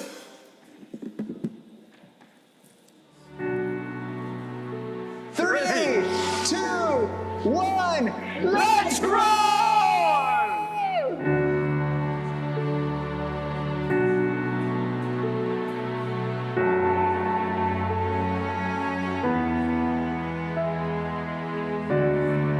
You guys want to plant 1 million trees before even launching Kyoto? Yep. Yeah. What made you want to do that? Because that's far above and beyond even really established blockchains that are trying to go carbon neutral. Why did you decide you want to do 1 million before launching? Well, our blockchain is refi or carbon negative by design, and what we mean by that is that any transactional fee or volume on our blockchain, 25% of the gas fees goes towards positive impact. We have collected like 7,000. We try to have a little bit of a buffer extra, right? Just in case. Yeah, so around 20% extra, but on the conservatively 7,000. And it's estimated that each mangrove tree will sequester 308 kilograms of carbon. So in total today, just what's been collected will be more than 2,000 tons of carbon.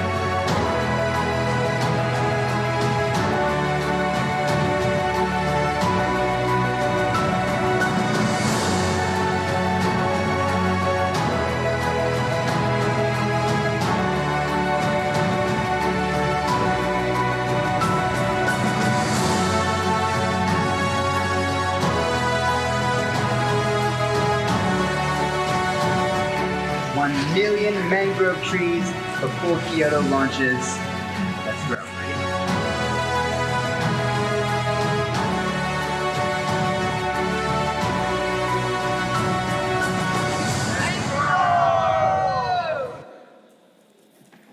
So what you saw in that video was our two founders, Ash and Frank, out in Kenya, planting 1 million trees before we've even launched. You can see which one of them was a Marine by who's lugging around the plants. So I thought I'd start, actually, before I go into this slide, by giving a little bit of background upon myself. And that might help lead and make a bit more sense of my involvement with the project. So Rupert Reed, I'm an investor by trade. So I've been running the alternative asset portfolio for a single family office for the past 12 years. More recently, I've been acting as an advisor to crypto projects for the last 5 years. And on that, I've been going in and speaking to a lot of very traditional Web2 consumer brands, automotive companies, and major Premier League football clubs. And whilst they all want to get involved in crypto, they all understand the power of crypto and Web3 and blockchain, and they all see the financial rewards that can come from it. The main blocker from all of them entering the market has been the environmental impact. So making sure that they're putting their users first and their brand before everything else. And as already been alluded to, blockchain does have a very large negative impact upon carbon emissions. So Kyoto is looking to do something about that. And up on the screen now is our mission statement. So we want to help solve the climate change with a new digital carbon credit standard. Like all organizations and major corporates, we've given our 2030 goals. 8 billion trees planted, 15 million acres under management, and 10 gigatons, which is 1 billion annual CO2 sequestration. So we are the world's first carbon negative blockchain by design. We're built to scale the voluntary carbon market, and 25% of all of our transaction fees will be going forwards on positive impact. We have a very strong market participation already. Just over a year ago now, we raised 2.4 million in under 9 hours on what is still the largest fair launch from BSC. We've got over 10,000 token holders, over 20,000 community holders, and that's growing exponentially as we announced our $1 million grant funding only last week on Twitter. Our proof of concept, we've already built the Kyoto token up to 131 million market cap. We've launched the world's first regenerative finance DEX with KyotoSwap.io. And obviously we are launching our own layer 1 later on this year. We have multiple agreements in place across various industries looking to offset traditional Web2 businesses and placing their carbon offset on chain for everybody to see. There's an exponential industry growth, as everybody's aware. ESG is the fastest growing global sector, and it's expected to be $53 trillion by 2025. And the voluntary carbon market is expected to be $50 billion by 2030. To put that into context on a global level and where governments are aiming to be, China has already made an announcement that by 2060, China is aiming to be net zero. The US is aiming to be net zero by 2050. And then to put that into relevance on UK sports, Formula One has made a declaration to be carbon neutral by 2030, and Tottenham, Liverpool and Arsenal are going to be carbon neutral by 2040. And there is already existing rankings on the Premier League on their sustainabilities.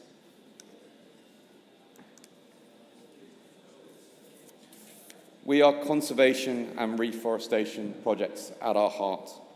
We're a sustainable business helping to solve the climate change.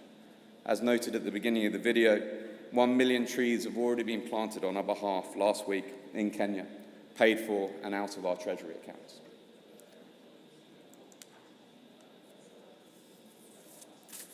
ESG and SDG compatible, so we're vertically integrating both of these into our tech stack via our own carbon standard and regenerative finance positioning.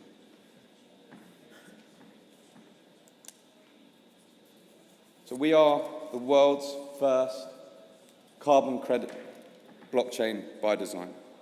At the core of what we're doing is our standardized on-chain carbon credit, which would be verified and immutable. So why us and why now? There's a lot of issues that exist at the moment in the current carbon market. First and foremost is a complete lack of transparency. We offer a verified and recorded, fully transparent marketplace. Double counting is a huge legacy issue. What we offer is a single carbon credit that can only be used once. Market accessibility is incredibly difficult at the moment for retail clients to access the carbon market, and what we're doing is opening up the ecosystem for everybody to use. Scalability is currently fragmented with lots of platforms. We offer a complete ecosystem. And on the reduced cost, we're removing unnecessary intermediaries, such as banks, who add layering onto this cost base. So we are committed to conservation. We've mentioned before, we've planted these 1 million trees, and we continue to do so for the existence of our chain. For individuals, we're offering them access to new markets, and for corporates, we're offering them access at scale. Now, we're just about to make a first-time announcement, which is 2 new board members for Kyoto. So Michael Meehan, who's an industry expert in ESG and previous advisor to the White House, and Jay Howe, the founder and former CEO of OKX.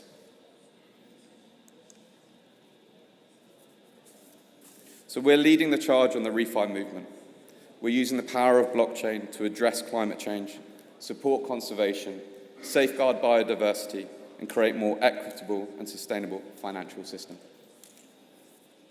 We are the world's most sustainable blockchain. Thank you.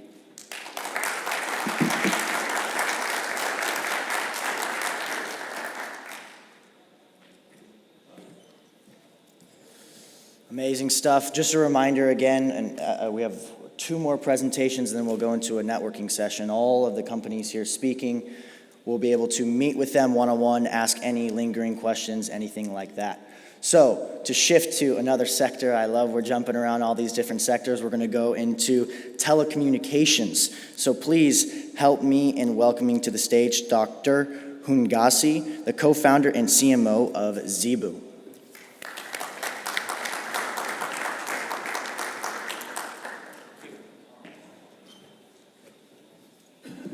All right, good morning, everyone. I know we've been sitting through a lot of presentations.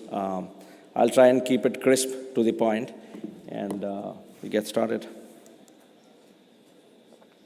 So Zebu is a utility token that is addressing some of the pressing challenges of the telecommunication industry. I'll quickly walk you through what we do and who we are. I'm here to talk more about the industry problem that we are solving, how are we harnessing the power of Web3 to solve pressing needs of telecommunication carrier industry.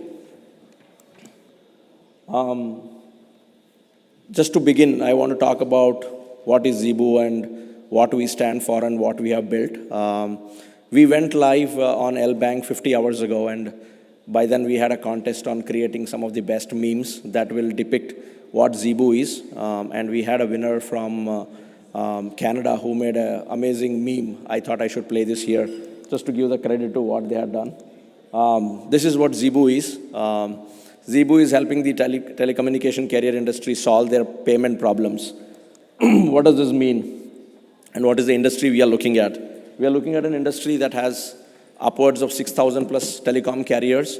For those of you who are new to the telecommunication space, especially the carriers, carriers is nothing but when you're making a call from London to Dubai or London to US, you hear 3 small beeps before the call gets connected. The beep is nothing but there are intermediaries who are trying to make your call happen. And those are telecommunication carriers. Telecommunication carriers is a 24/7 industry, which means whenever you're making a call, there are intermediaries who are actually working on making the call connect. And once the call is finished between operator A and operator B, the payment settlement happens. And the most annoying part for the telecom carriers is the payment settlement takes anywhere from 24 hours, 48 hours, and to some cases up to 16 days. While the industry is 24/7, the payment settlement is not 24/7. And that's a pressing need that we saw in the industry, and that's what we wanted to address. Now you would ask, how come we arrived at this problem statement and why this particular problem statement? The parent company of Zebu has been in telecom industry for 32 years. We do a business of in excess of $2.4 billion every year, just as an organization, us alone. And in the ecosystem, it's upwards of 100 billion of settlements that happen. And we had faced the issue in the payment settlement. Every time we raised an invoice, it took multiple days for us to realize the revenue. That's when the founding team came together and said, hey, why don't we build a solution based on Web3 that will make settlements instant and immediate. And that's how Zebu was born, and that's what Zebu does. Some of the problems that I mentioned earlier, delay in settlement, the entire industry operates at a very low margin, and leveraging Zebu as a platform, they not only get to settle immediately, but they also get loyalty rewards. I'll explain how much we are paying, and then there is a operations cost, right? Payment cost. Every time you do a wire transfer, there is a $50, there is a $30 payment fee, and we completely remove it. In fact, we are not charging them for settling, but we are paying them for settling on our platform.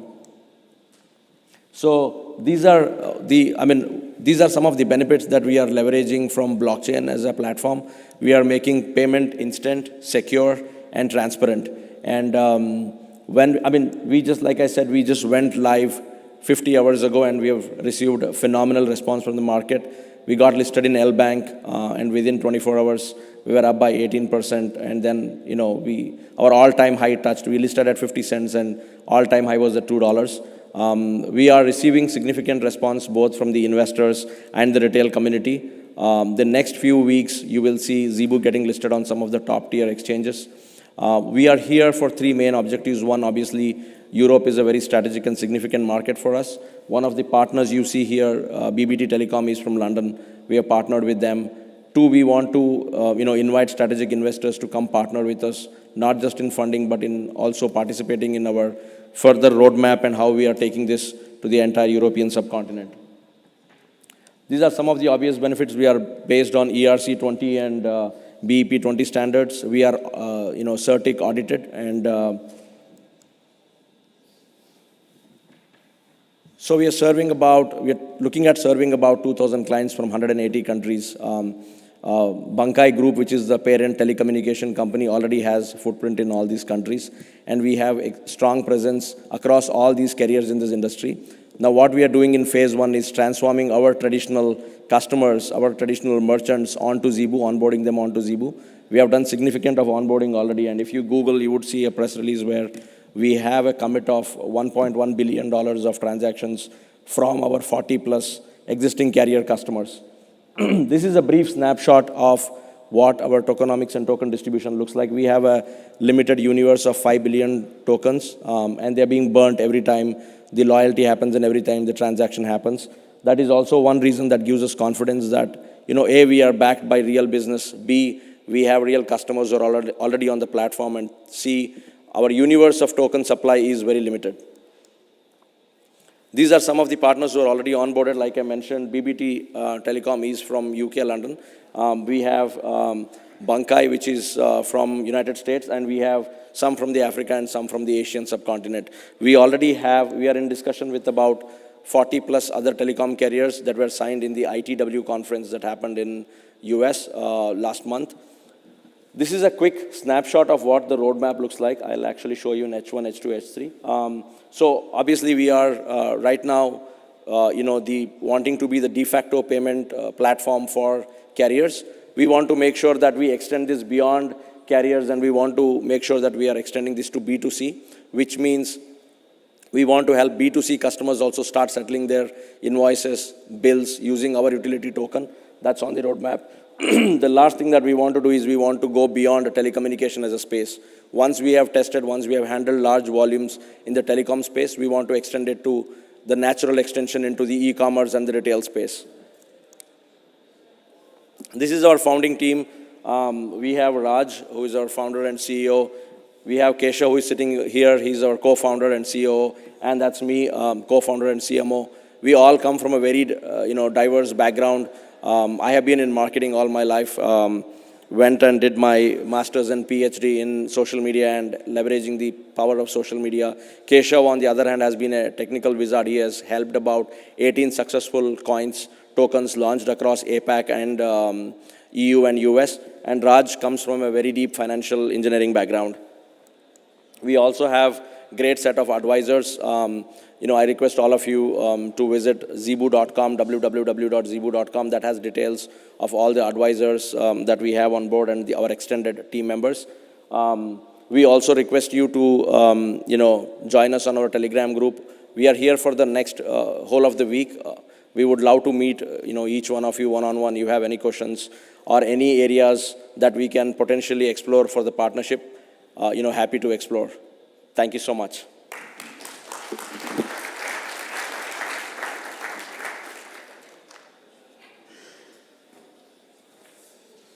Great stuff. I'm glad you introed with a meme. That's kind of how my generation talks. And I guess the whole crypto world talks as well. So fantastic stuff.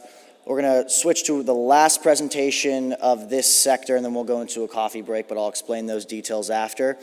And for the last one, it's perfect because I think we've hit a new sector of blockchain in every presentation in this first block.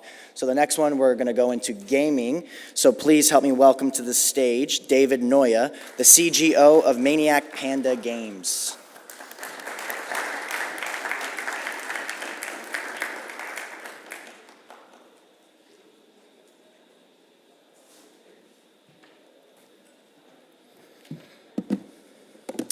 Hello, everyone. Super happy to be here. Happy to be a sponsor of this event, which is a pretty cool and interesting format for event. So yeah, happy to be here and explain a little bit about Nexo Labs game studio, which is called Maniac Panda Games. Right. So Nexo Labs started as a software development company, which was specialized in developing third-party solutions based on blockchain. But then again, the founders were all gamers, so when they had the opportunity and the chance to create their ideal game, they went heads in with this. And so Maniac Panda Games was born with, as you can see, a pretty packed roadmap of games coming on, which started with one game, which is Outer and went on pre-alpha this June already, which is a pretty cool launching. Having players already play and stream what you create is super awesome. And we went from a humble team of 12 people a year and a half ago to more than 340 all around the world, as you can see. We're most probably the biggest Web3 native gaming studio on Spain, and maybe one of the bigger in the whole Europe. So what's the problem that we want to solve and in the gaming space? Well, most of you guys maybe already hear this problem, but it's that until now there were already economies created in video games because the players create an offer, a demand on the items, on the in-game items that those games produce. You can think about any game like Diablo, like World of Warcraft, like Lost Ark, like even Fortnite or Roblox, whatever game that has kind of attraction and a critical mass that actually triggers this economy. We have that trade with items, but they're all in the company's hand. The players which put that time and effort into create these in-game items, they don't have a word in in the things they can do with these items. So I've been playing all my life, and I don't have any kind of proof that I've been playing. So these two things is what we want to solve. The first one is a tokenized economy. So we will allow the players to have the ownership of their items and be able to trade with them. Until now, we didn't have the technology. The developers didn't have that mindset to kind of return a little of that value that the players add into our games. And then the proof of gaming. So what we wanted to do is that the time and effort a player puts into one game allow them to not start from scratch in another game, which is kind of what Robbie talked in the Animoca Brands presentation, which kind of it's interoperability in a sense. So one of our flagship game is Outering. You can check it out and ask us afterwards about it. It's an MMORPG. Yes, we went with the most difficult genre for our flagship game, which we want to create an open world game, AAA, with a fully tokenized economy. This means that everything in the context of Outering that is non-fungible will be a non-fungible token, and everything that is fungible, so think, for example, the materials the users will, or the players will have to gather to be able to create these weapons, armors, vehicles, or whatever they need into their game to travel and have these adventures. They will have to go and gather it, and are fungible tokens. In fact, are already, some of them, of those materials are already tokens in the blockchain. So, as you can see, most of our human resources are focused only on Outering. We have 250 plus people working on this project from those 340 that we are. We have funding on 19 millions only on this game. But we didn't want to stop in this, so we started to create other games that actually are connected into this whole ecosystem. This is because there is two reasons. The first one I already talked about, the interoperability, and the other one is that now that we are transacting in the network of value, we realize that games can add value by attracting brands and being another platform to brands to solve their use case. So this thing that everyone is calling the metaverse, which is kind of a demonized word because all that happens with meta and all that kind of stuff, but what we try to do is just make brands realize that they can have presence in our game, and we will convert players to brand fans by mixing their day-to-day activities in our game with the brand's activities that we will help with our expertise to mix. So the user won't go to our game just to, experience the whatever brand experience like in other games. From us, that what we will gonna give is a fun game, an addictive game that people will want to play even without the NFT part, but then they will have mixed experience with the brands that will be in a part of their day-to-day activities like in any other MMORPG.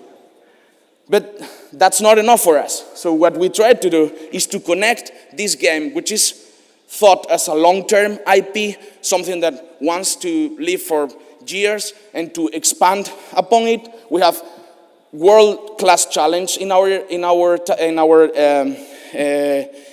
employees already, with people from Rockstar, from Ubisoft, from Gameloft.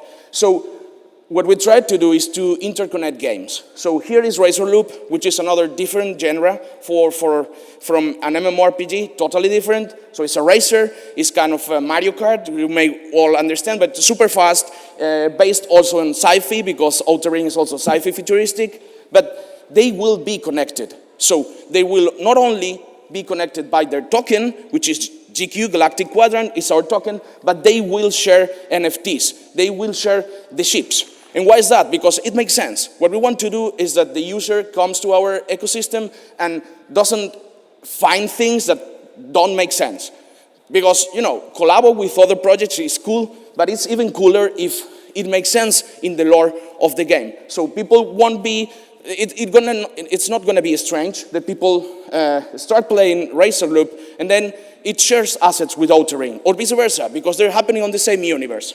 And so our ecosystem of games will be very big, with a lot of different genre games that are already, as you can see in our pipeline, and all of them will share the token as a hard currency, as a premium currency, but then there will be some games that we will put our effort, so it makes sense that they also share their assets. And again, we didn't stop here. So we thought, hey, now that we're creating Web3 games, let's go with some Web2 games, because there are games that are not having enough success in the Web2 world that we can help be part of the Web3 game, of the Web3 ecosystem. But there are also other games that may not make sense to do that Web3 layer of technology and stay as a Web2 game, because we don't want to just kind of push to make mandatory the Web3 layer in our projects. We want to make it that makes sense. Again, it's super important for us to have a cohesion and to be coherent with what the game dynamics ask for and the Web3 layer that we put into our projects. So these two are just two examples of games, Web2 games, that we are also developing. One is already on the wishlist on Steam, so you can go there and check it out. And Otter's Hell is also a game that is going to be out there. One Last Breath is, as you can see here, is an atmosphere roguelike. It's a side-scroller, super dark. You are the last hope of nature. You have to save the world. And then Otter's Hell is a roguelike that is kind of a mix with some parts of Ballet Hell. So it's going to appeal to the casual gamer, to a mobile player, and also, for example, we're also thinking about cross-playing in the sense of cross-platform. So Razor Loop also will be on Android and iOS device, even though it starts as a PC game. You can play Outer Ring already, you can play Razor Loop already, and these are to come very, very soon. So I hope you guys liked the presentation. We are here, CBDO ladies here with me also, so don't be afraid to ask questions. We love to talk about what we are doing. We are on the table number 12, so if you guys want to know more about what we are doing, just come ahead and ask out. Thank you very much.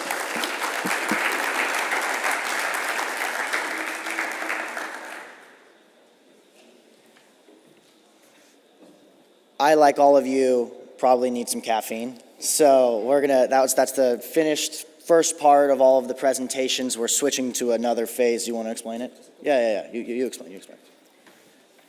Okay, so this concludes the conference part of the first morning.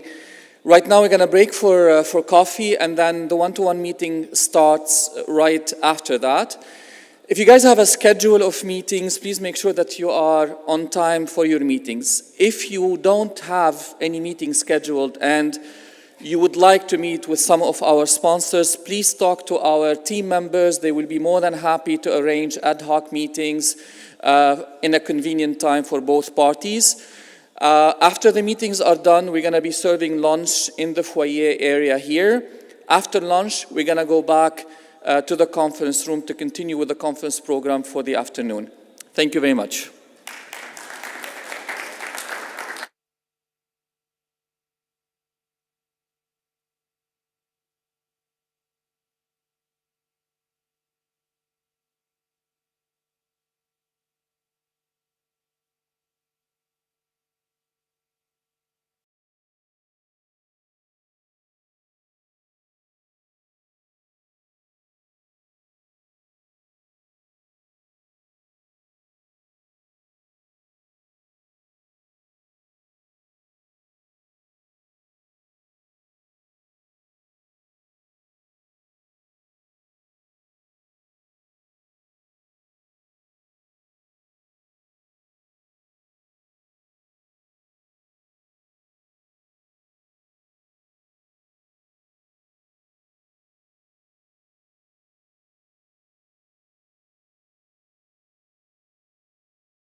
Singapore. Yeah.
Testing, there we go, now it works. If I could get everyone's attention, sorry to stop everyone's conversation. We'll have plenty of more time to talk. We're gonna kick off with our next section. We've got 2 panels, so this section's only 2 panels, so soak it all in, because after that we'll be back to a coffee break and meeting with some investors. I was listening in some of the meetings, they're fantastic. I'm myself learning a lot, it's been a lot of fun so far. So thank you for being here, for being engaged, for all the investors, meeting with all the projects. There's some great stuff happening. So for this first panel, it's titled Digital Assets Market, Key Trends and Challenges in 2023 and Beyond. And please help me to introduce our moderator, Mr. Roland Raventa, Portfolio Manager, Atlanta Digital Assets Fund.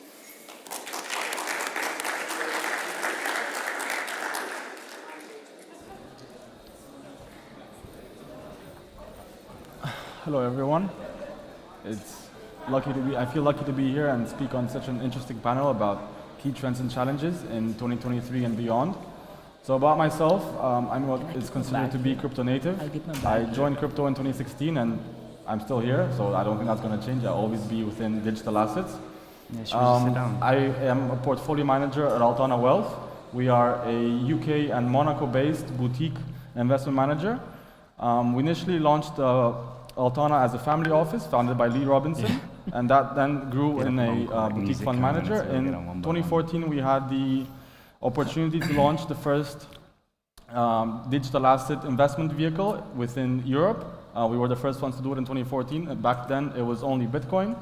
Since then, we have launched 2 other funds. One fund has done really well. It's a lending fund and generated double-digit returns since launch in 2017. And the other fund that I manage alongside Simon, which is also in the audience, is a long-biased discretionary fund investing in scalable and composable blockchains. We launched the fund last year, so we got quite lucky launching a long-only fund in the bear market, and we're definitely here to invest for the long term. Today, I have very esteemed panelists which work in VC, so a little bit different to what I do. I invest only in liquid assets, so it'll be interesting to find out more about the key themes and challenges that they see in the decade to come.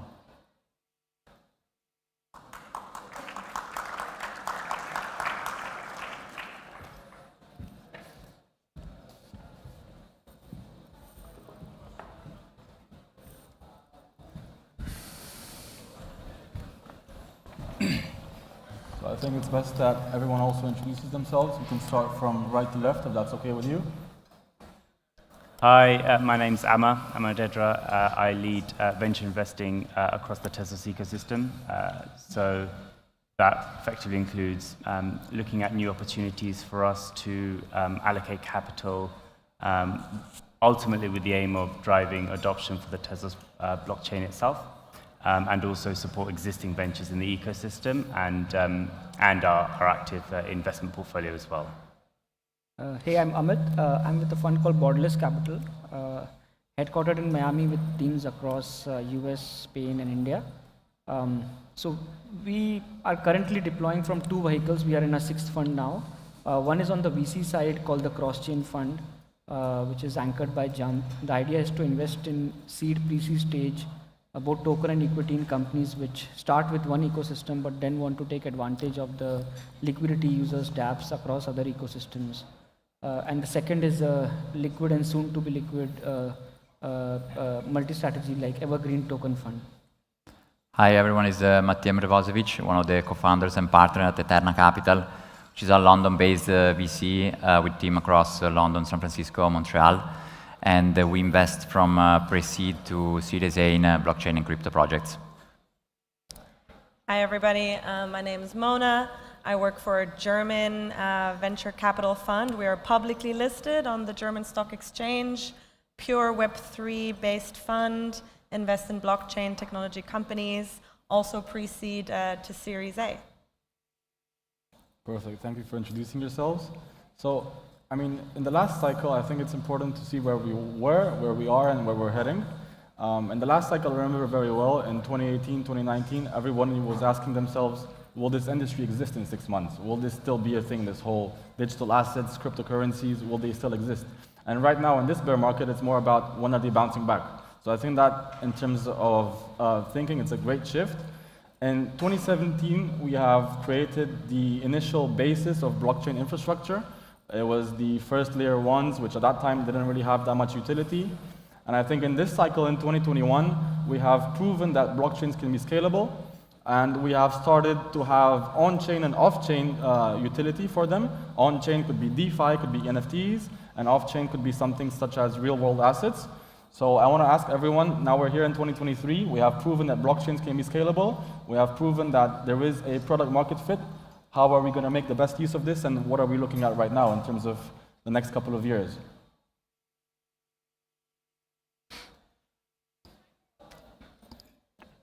Happy to jump in. I mean, without sounding too doom and gloom, I'm not sure whether we have actually hit that sort of product market fit that we're all after. I think, you know, we've had over the years we've had some really exciting developments within the space and innovative products, but I just feel like we're still, as an ecosystem or sort of Web3 in general, working towards getting that aha moment where there is a killer use case for blockchain technology itself. My personal view is that it may come at a point where we just look at it as a technology layer in a full sort of tech stack that a venture uses, and the need for a decentralized ledger significantly really helps to provide better value than a centralized ledger in the first place. And so I still think there's quite a lot of work to do to get to that product market fit that we're all after.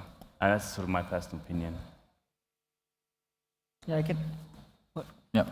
No, I think alongside what Amar was saying, by taking a step back, basically we see a lot of you know, scalability is there, but still like there's a lot going on from an infrastructure point of view, and the singular pieces of infrastructure are still like being studied, and with different layers in the blockchain tech, where you have like applications now starting to study and build on the existing infrastructure. So infrastructure for us is still like a big topic. There are a lot of projects that still didn't launch their mainnet yet, like big bridges or oracles or others that are kind of the key pieces for building applications at scale, to be honest. So we still think that infrastructure plays a big role, and at the same time we look at different applications alongside gaming, for example. NFTs are not that been mentioned before, and gaming. Yeah. I mean, I would say in general, I agree that we haven't reached a point yet where we're looking at really scalable blockchains. We're not really looking at projects that are ready for mass adoptions to the vast degree. And I also think that most things in the Web3 space are used by Web3 natives. So if we look at the typical example, can your grandma or your parents use this? The answer, in my opinion, 80% of the time is absolutely not. And even if you are quite technically savvy sometimes, it's very tricky to navigate your way through a lot of the applications that are currently being used widespread across users in the Web3 space. So I think we have quite a long way to go, A, in terms of scalability, but B, also in terms of user-friendliness in what we're seeing being things that are funded today, if I'm being completely honest. Just answer my own question a little bit and add on what Mattia and Mona have said. I think that the next couple of years will be the last period of time in which you can actually invest in blockchain infrastructure, because after the time in which a grandma can also use blockchain, you'll mostly just be investing in companies or applications built on top of the blockchain, similar to how now you're not investing in the internet itself, you're investing in companies which are utilizing the internet to build or to create a certain company. And I wanted to ask you also, Amit, what your opinion is about the upcoming opportunities. Yep. So I think, and also roping in a bit for the last question, so I think as we come out from 2023, move into 2024, as we get close to Bitcoin halving. So 2023 was a very tough year for all of we have like over 200 portfolio companies, and a lot of them were struggling, getting out of runway.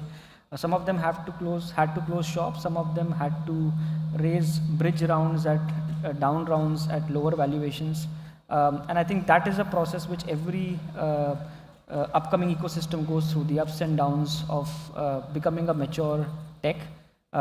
So as we come to 2024, I think as we get near Bitcoin halving, we do see as Bitcoin goes to about 30K, 31K, there is a small chance that the next bull run could start this year itself. That's a small chance, but especially next year, somewhere Q2, Q3, we see that one of the things we are saying our portfolio companies is we see good times just around the corner. So for a lot of the companies, it is how they survive this patch and if they are able to live another day till 2024. And the second, in terms of trends, totally agree with all of my co-panelists here. I think infrastructure is something which we are very excited about. We are also excited about infrastructure where entrepreneurs evolve from just one ecosystem to going cross-chain. So you could start with one ecosystem, but how you then tap into the users' liquidity dApps across chain and increase your overall TAM. And then, of course, exciting applications building and solving real-world problems. Another, maybe one more use case which we are very excited about is they are called real-world use cases, where blockchain is used to solve real-world cases. And a couple of companies in our portfolio one is called Travel Exchange, which basically tokenizes travel tickets. So you can create a secondary market using NFTs on top of your travel ticket. So today, if you cancel your flight, you just lose the money. There you can actually transfer your ticket, and the airlines also take a part of that revenue. Second one is Agro Token, which is tokenizing agri-commodities and giving farmers in Argentina away, creating liquidity markets for those agro tokens of soya, corn, coffee, and so on. So those are the few areas. You mentioned cross-chain, so now that we have all these blockchains, we have to realize how are they going to be working together.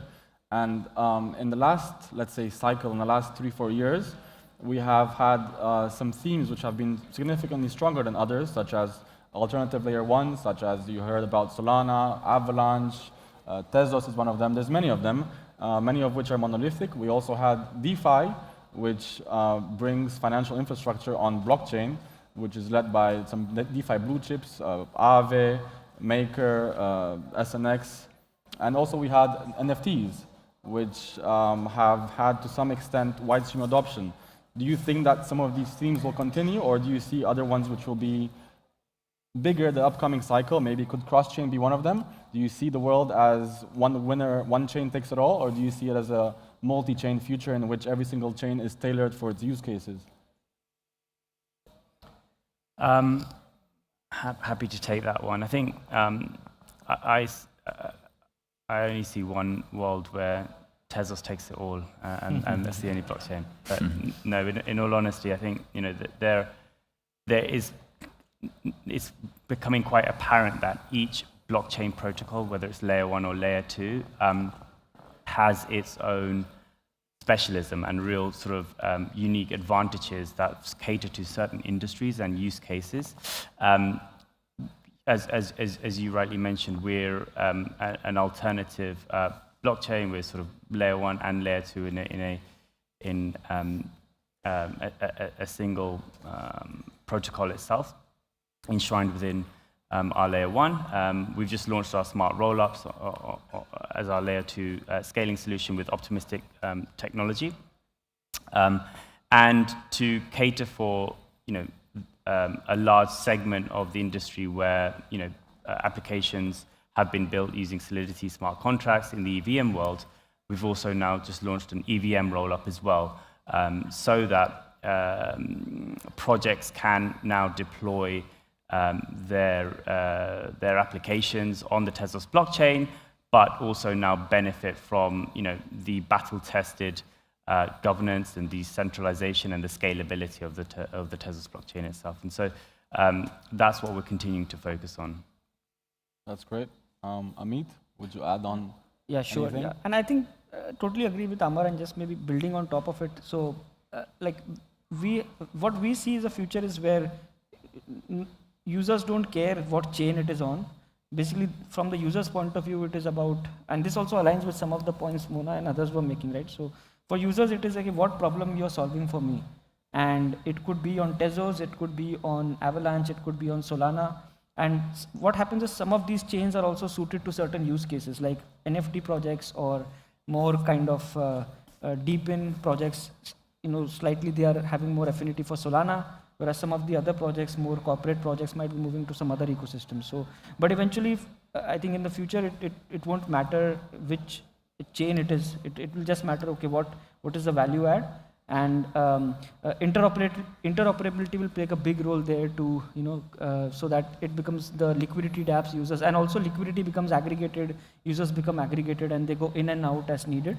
And to some extent, the market also reflects that. So as we see, like Bitcoin dominance over time keeps going a bit down, and as the market goes up but Bitcoin dominance goes down, it means that hey, some of these other layer 1s are picking up more and more market share, and it is becoming a more decentralized space. Yeah, I personally completely agree. I think the way we see it is that similarly to how Web 2 plays out, and especially cloud computing plays out, where major providers are Amazon Web Services, Google, Microsoft, probably we're going to have like a similar kind of approach where there's going to be some like large layer 1 protocols that are going to compete to get clients, and then clients building on what they think are best and also most suited for their use case potentially.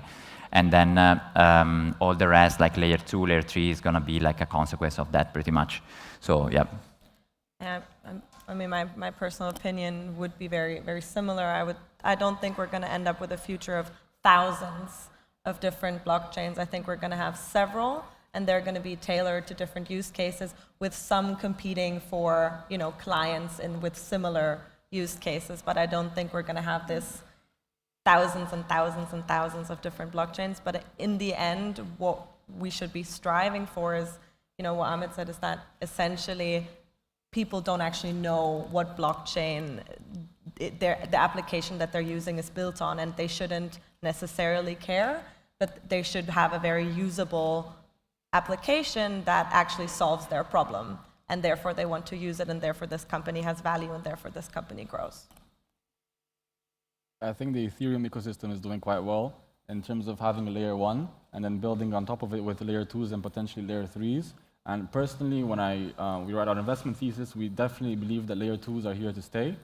And of course, when looking at layer 2s, you have to look at the two main types, which is optimistic versus ZK rollups, which I won't go into much detail. But optimistic rollups are now projects which are like Arbitrum and Optimism, which have had adoption. So that we have users, we have protocols building on top of them. And we also have technology, which is ZK rollups. And I was just wondering, from a VC's point of view, what do you focus on adoption? So users liking the product, or technology as in tech could potentially be better, but at the moment they don't have any users. Personally, I'm focusing on adoption because I think that it's harder, and you cannot buy a community. You can buy technology, you can make it, but the community you cannot buy. So that's just, I was just thinking how it may differ from a VC's point of view. Yeah, I'll take that if you want. I think that's a very good point. I think despite like, you know, optimistic or zero knowledge rollups, they differ, but they're pretty much the same, like a concept of scaling pretty much and making transactions faster. There is always a bit of a, you know, when you analyze projects, when you see great teams, sometimes lacking adoption, as you're saying, Ron, I think it's essential that the project has adoption. And we've seen some projects in the past where the technical teams or the product itself had some issues, but because there was a very large community behind that was supporting the project, and also they really wanted the project to succeed, basically, they also received the investment and the backing from VCs as well. So that's for sure a very important point. Ideally, you find like you know, a great product which also has a great traction. But you see that, to be honest, also in the Web2 world, where companies like Uber, for example, they encountered so many challenges in the countries, but they had such great traction and people and a community that wanted to use it, that at the end they received continuous backing and support from VCs, pretty much. So I think ideally, yes, you have both. But yeah, at that point, it stands to, you know, analyze project by project, where you have to make the choice and also the capital to allocate. Yeah. Mattia, you also mentioned layer 3s. Could you elaborate your thoughts about them? You think it's too much? Do you think layer 2s are enough for now? Or are we going to have layer 3s built on top of layer 2s?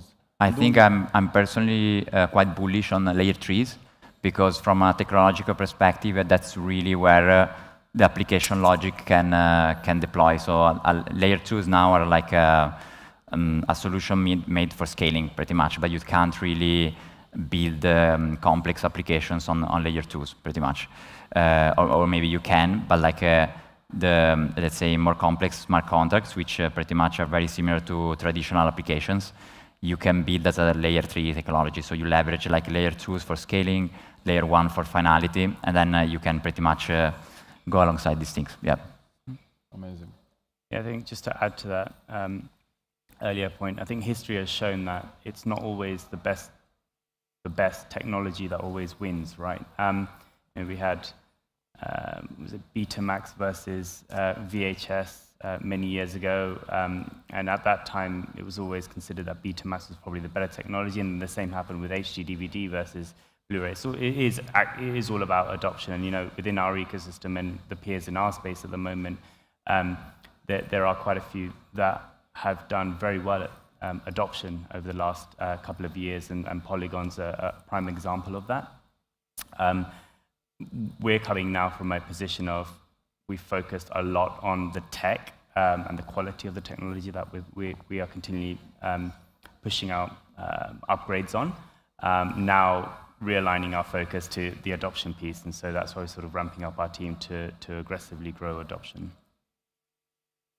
Maybe to add from my perspective, I think maybe to go back to the optimistic versus ZK rollups, I think yes, adoption is very important, but I also think there needs to be a clear focus on the future and which technology has most ability to power the future. And I think if you look at those two types of rollups, you have ZK, which is arguably more secure. It's more private, let's say, but it also has a lot more complexity in terms of the tech behind it. So gas fees are arguably higher, and we have quite a long way to go, I think, to make that really the answer to the scalability problem.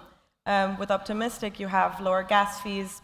You're kind of banking on good actors, therefore it's optimistic in its essence. And you have a very usable, a really clear, I think, use case for scalability. However, I think there are also inherent problems in always believing in optimism as in that respect, right? So believing there's no bad actors as your initial root idea. So combination of both, I think, would be a very interesting way forward. But I believe that, yes, adoption is important, but in this industry, in my opinion, we're like 10 years or so from mass adoption still. So we have quite a long time to figure out which technology is going to be the most valuable for problems like scaling or interoperability or all the other issues we're seeing. And therefore, I think I would probably focus more on the tech at this point in time rather than immediate adoption. Yeah, that's really great input. And given that we're still in a bear market, I think it's also important to talk about the challenges, which has been talking about the opportunities.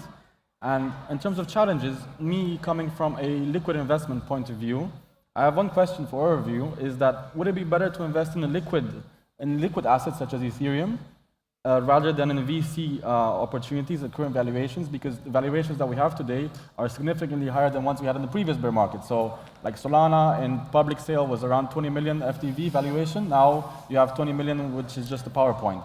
So is it better just to invest in Ethereum, have it a safe upside, or should you rather invest in VC opportunities? And this is opportunity for you to pitch your fund. Yeah. So I think from my side, like it depends from different point of view. First of all, everything starts from the asset allocation, right? So from your perspective, you have to decide you want liquid or illiquid. And then if I look at completely like the, let's say, market potential, with VC, you have a different strategy in the sense you have diversification among the different startups. And if it's a pre-seed, seed, Series A, you're really trying to find the majority of high potential ROI companies. One thing that we noticed at the time, at least from an investment perspective from our side, is that I think it's true that valuations, even now in the bear market, are higher than valuations in the previous bear market. But there are some very strong teams building very interesting and projects where the gap from a relative value in terms of valuation with their, let's say, closest competitor in the liquid market, it's still by different way of magnitude bigger. So basically, obviously the bet there is that when this project gets listed and hopefully there is also a bull market, the return is going to play out. That's one point of view to see it. Yep. Yep. Just maybe adding to what Matthias said, I think if the question, we were actually also debating that because we also have a liquid fund from which we do both liquid and we do VC investments also with a horizon of 3 years. And it was very interesting. Like during the bear market, actually the values of some of the leading like top 30, top 50 coins, it went down to a level where it wouldn't make sense to take the risk that a VC investment involves. And when a project is already listed, it has gone through a certain risk mitigation phase and it has gone and listed and it has market discovery. So in that certain phase, I think if the question was between, if at asset allocation level, if you're deciding between liquid and illiquid, again, you have to decide at that level. But just from a valuation point of view, I think if suppose you are getting something which is VC at 20 mil versus something which is listed at 20 mil, it has market discovery. Of course, the liquid one will be much more better. That's what we did. We reduced a little bit on the VC side and put more emphasis on the liquid side. Amar? Unfortunately, I'm just limited to being able to make VC investments. But just to echo Amit's point, I think ultimately, if you're comparing two ventures, one that has been listed at a $20-30 million valuation, and then you have a Series A investment that we're looking at right now, where it's a sort of a $20-30 million valuation. Ultimately, the listed one has been priced by a number of people, and you've had that price discovery, and so there is sort of an outweighted risk to reward profile for that investment as compared to the VC investment. But I think for allocators, I'm sure they look at such as yourself. You look at a sort of a barbell approach or sort of a portfolio approach to your investments, which include VC and listed. But from our perspective, we're sort of only really looking at early stage investments, predominantly pre-seed up to seed stage within the Tezos ecosystem. What about you, Mona? What would you add? I mean, I guess for us it's a little bit different, right? Because we're a publicly listed fund. Everybody can buy 10 euros worth of shares or however many, €1 from the German stock exchange or interactive brokers or some of these platforms. And so you're kind of an LP with €1 plus in a VC fund by just holding our shares, and can sell it simply as you could sell tokens, right, on any exchange, but it's the stock market. So, you know, I guess we have that we're like that intermediate between investing in a liquid asset versus a fund where your money is, you know, locked away for a longer period of time.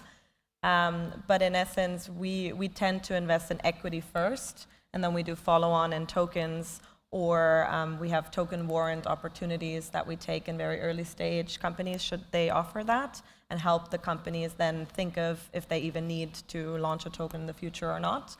But that's kind of where our strategy would sit. But it depends, I think, on what you want to achieve and how fast you would like to make your money back.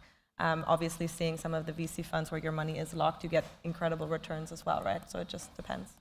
I think it's very important for investors to, first of all, find out what their investment horizon is, to what their liquidity requirements are. For example, my fund has monthly liquidity. Some of the VC funds may have even a 10-year lockup, 5-year lockup, depending on what the fund is.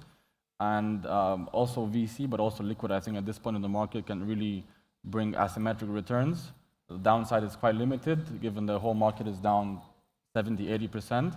And it's definitely a good time for investors and anyone who is passionate in this towards digital assets to have a closer look and to just take it step by step, maybe check out a couple chains, how do they work, what is the tech behind it, and take it step by step. I would assume that most people already have done so, but for the ones that didn't do so, I think it's a very good 1 hour, it's a 1 hour well spent to do such a thing. Is there any opportunities that arise when a VC phase within a bear market? Do you have more time to analyze better investments? Are valuations coming down? What is the greatest aspect of a bear market? Because typically there's only bad ones. So I'll ask about the positives. It's definitely, I would say, I mean, we've seen actually valuations go up again recently, which was an interesting development to watch as well. But in essence, valuations are lower. You do have more time to do due diligence.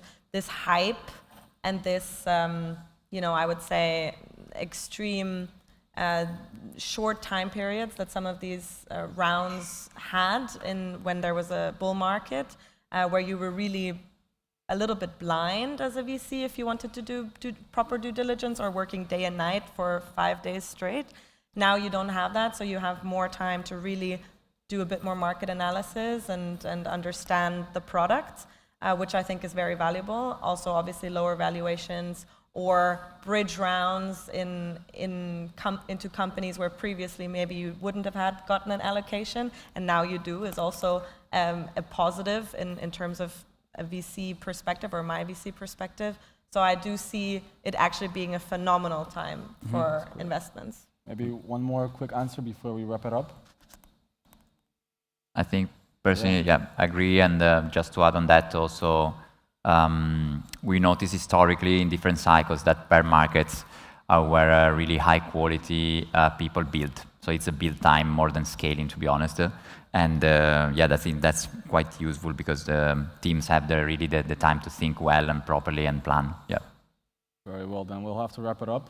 We thank everyone for attending and for listening to us. And should you have any questions, we're going to be very happy to answer, hopefully over some drinks. Awesome. Yeah. Thank you.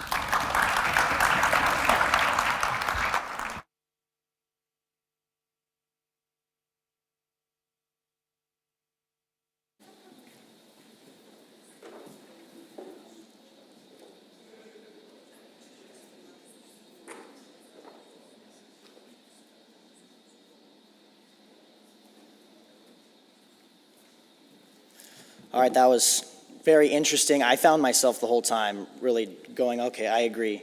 I agree with that perspective. I agree with that perspective. I couldn't find too much I disagreed with. So really well done, everyone. I think you hit on some really important topics. You even talked about the halving, a lot of different stuff. One of the main things that I took from that was, how do we find real use case, right? Like, there's so many projects that even my company hears about talks to, and so many pitches come through, and it's like, okay, but what is this just fluff, or does it actually solve a problem? And I've had a lot of conversations with people here, and that seems to be the consistent question. It's like, what problem can you solve? What problem can you solve?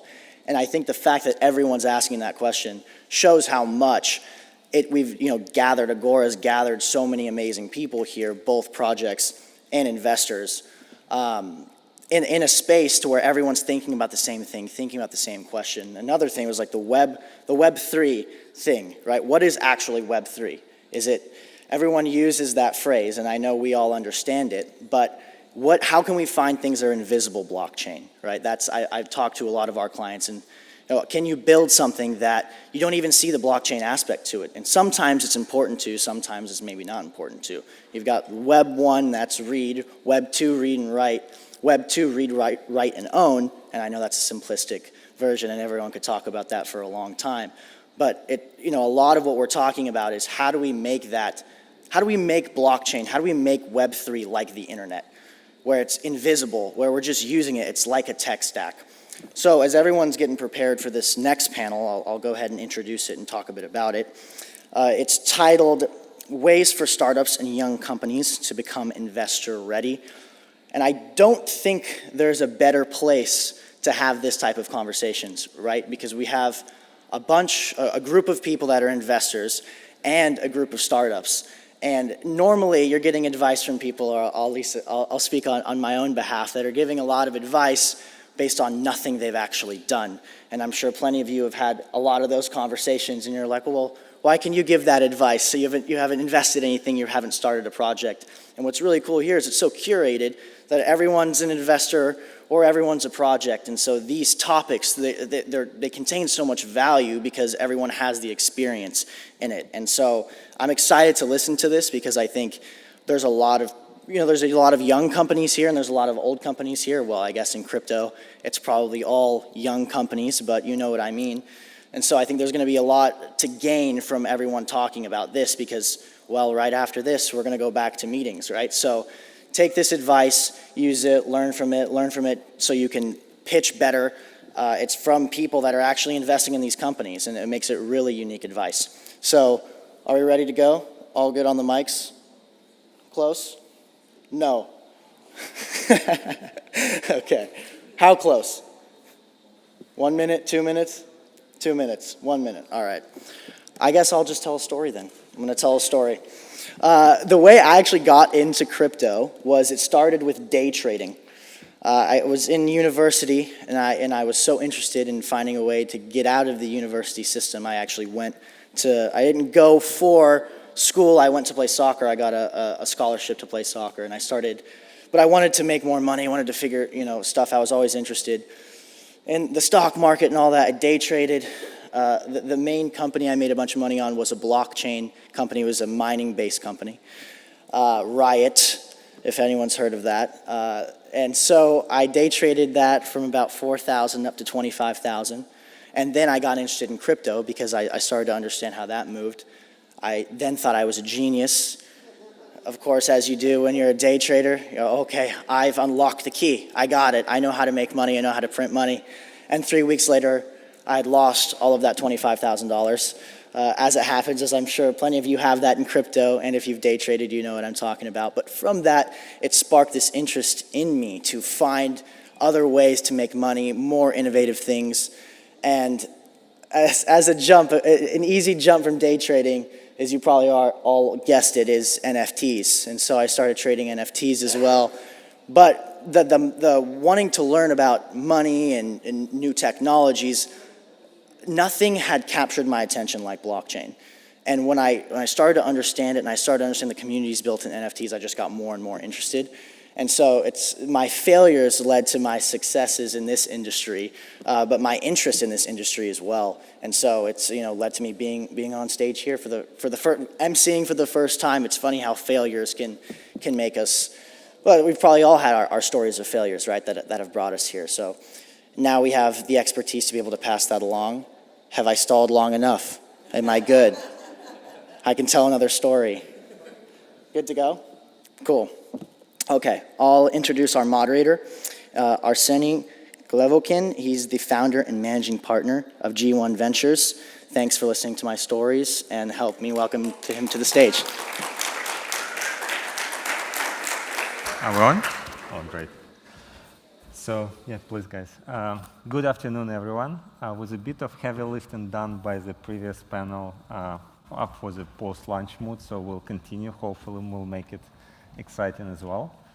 My name is Arseny. I run G1 Ventures. We invested in this space for about 5 years at an early kind of stage of the companies. So I'm really keen to listen to the seasoned investors who have all different perspectives and actually learn for myself as well what is it in the relationship of investors and startups that actually create success.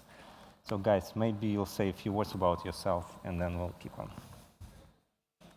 Hi everyone, my name is Alex. I am an investor with Binance Labs. I've been in my current role for about 2 years now.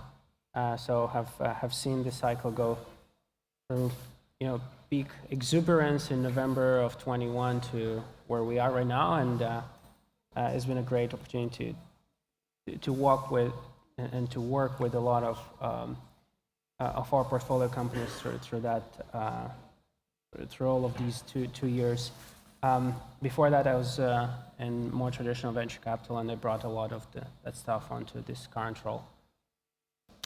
Connor Cantwell, I'm with Cosmo Ventures, been in blockchain since 2015. And we have a venture fund, does early stage investment. The fund itself is tokenized. We also have a hedge fund, digital asset custody business, a blockchain development company. And last week we became the major shareholder in a German BaFin-regulated broker-dealer business specializing in security tokenization. Okay. Hi, yeah, I'm Michael Poyser from Blue Folio. Blue Folio is a VC fund, specifically investing in blockchain projects with an ESG focus, so environment, social, governance. We've been going for 10, 15 years probably, and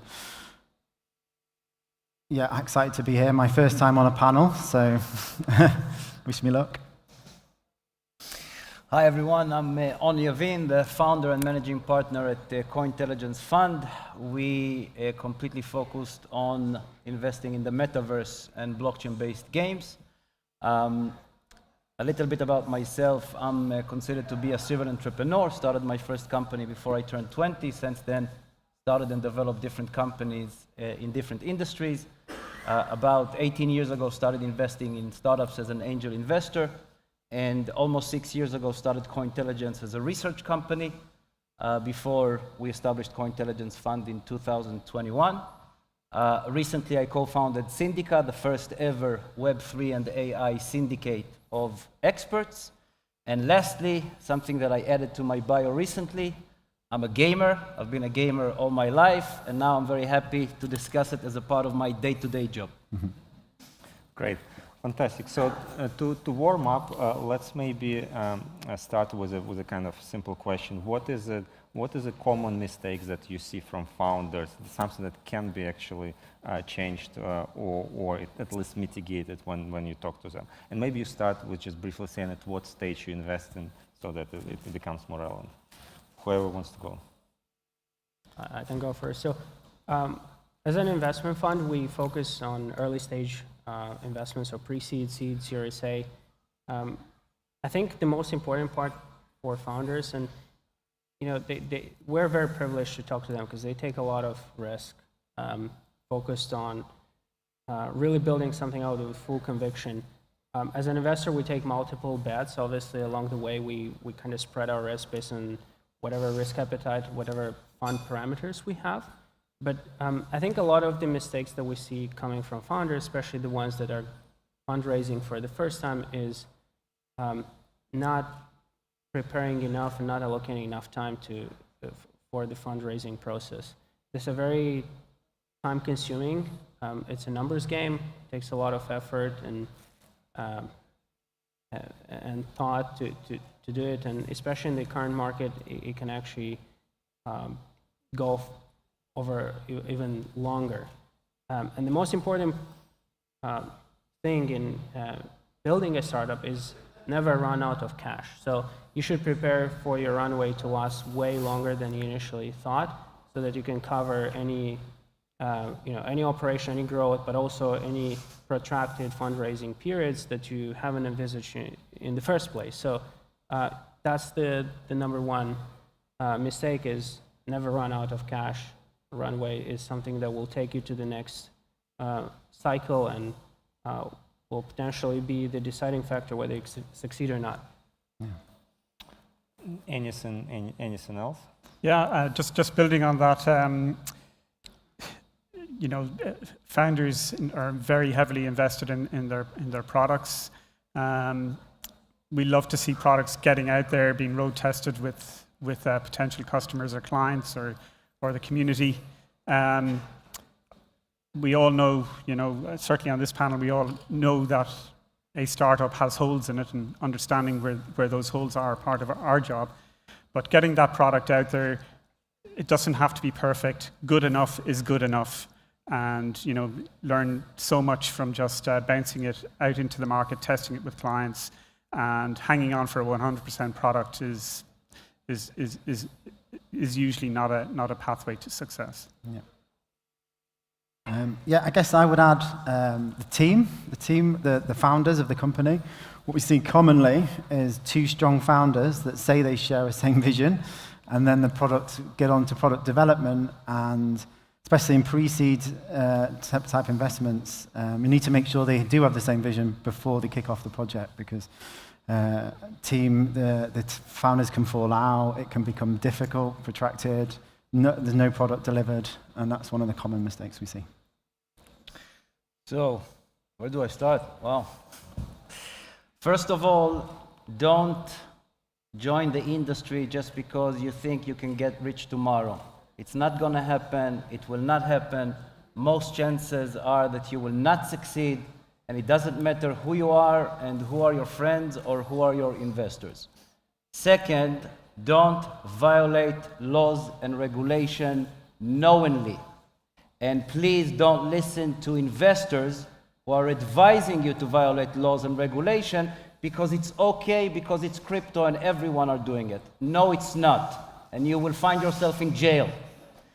Don't think that if you are starting a DAO, you're protected. You're not. It's exactly the other way around. If you're a DAO founder, most chances you will find yourself in jail.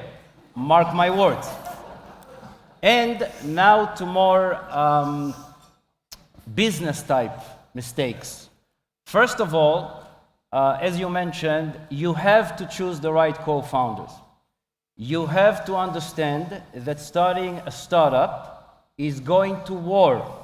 If you don't have your fellow soldiers, brothers or sisters, you are doomed to fail very quickly. You can forget about holidays, you can forget about family and friends, you can forget about your life, because if you're not willing to forget about your life for the next few years, you cannot succeed, period. No matter what you do and no matter what you tell me otherwise. And lastly, and the list is very, very long, but I'll stop here, be very, very careful with who you are listening to and who you're taking advice from, and I'll give you two very short examples. One portfolio company of my fund decided to launch its token a few weeks ago. I told them, if you're launching the token, you are killing the project, and no matter what you're going to do next, the project is gonna be dead. The founder explained to me that he talked to about a dozen of his other investors, and all of them advised to launch the token. The token right now is about 15% loss, and I am promising you it's going to be in 100% loss within a few weeks, because that's how our market works. Lastly, if you think that you're getting advice from well-known names in the industry, like high-level investors, including high-level advisors and so on, I am highly recommending you to actually check them.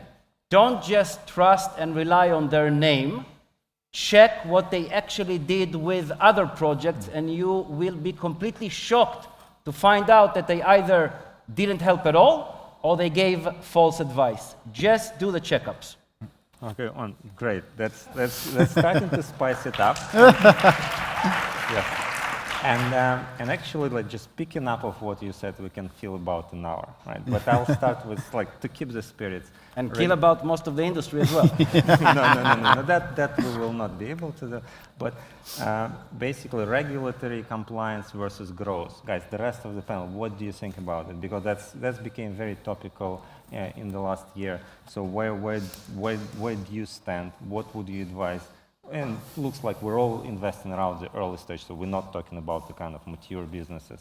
Where do you stand? What kind of advice would you give in this respect? And what are the considerations?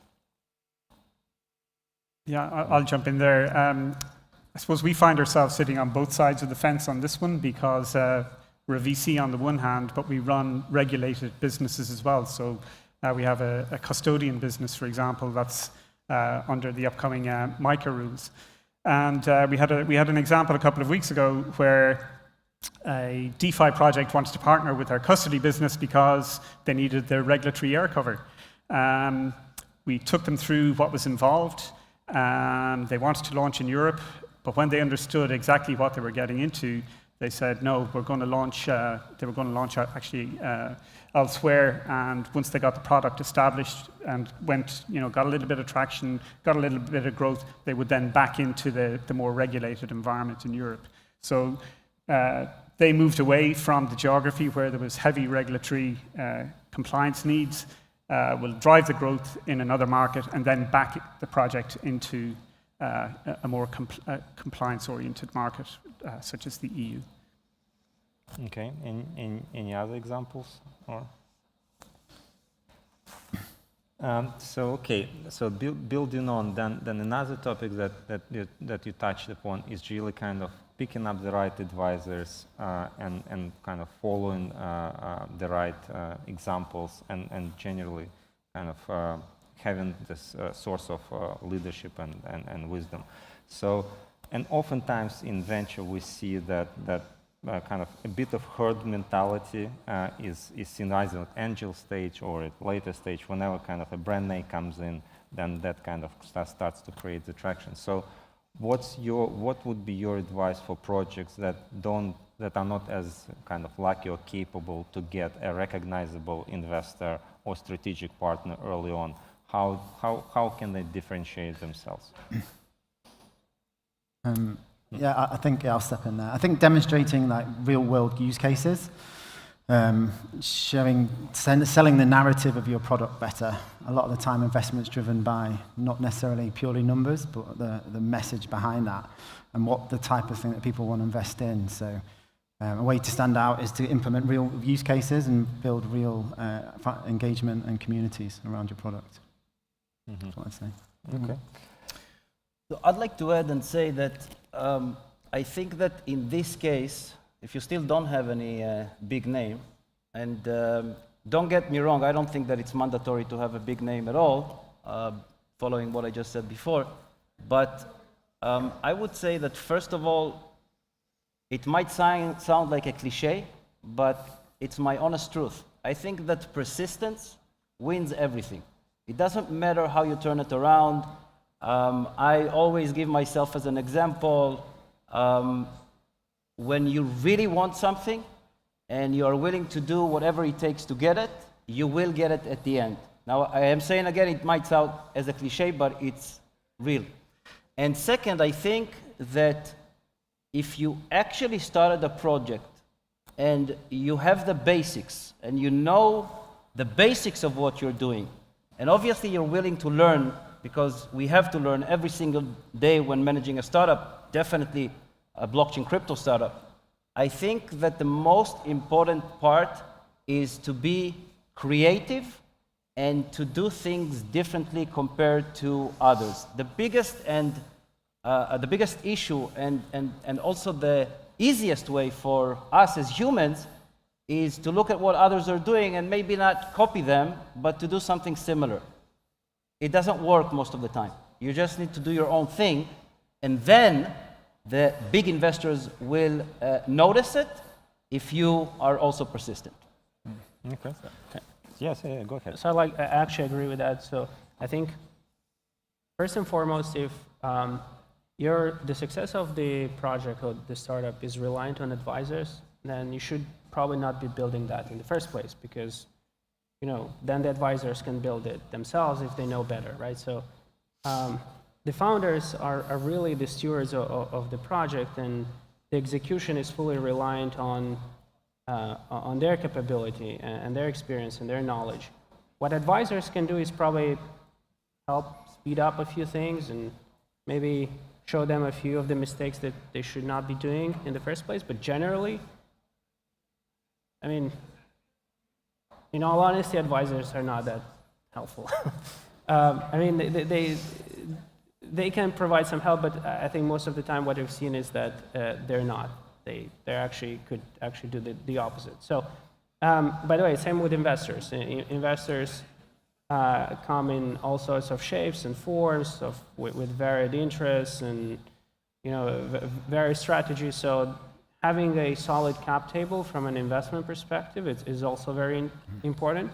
You want investors that can add value beyond the capital, especially in markets like where right now is that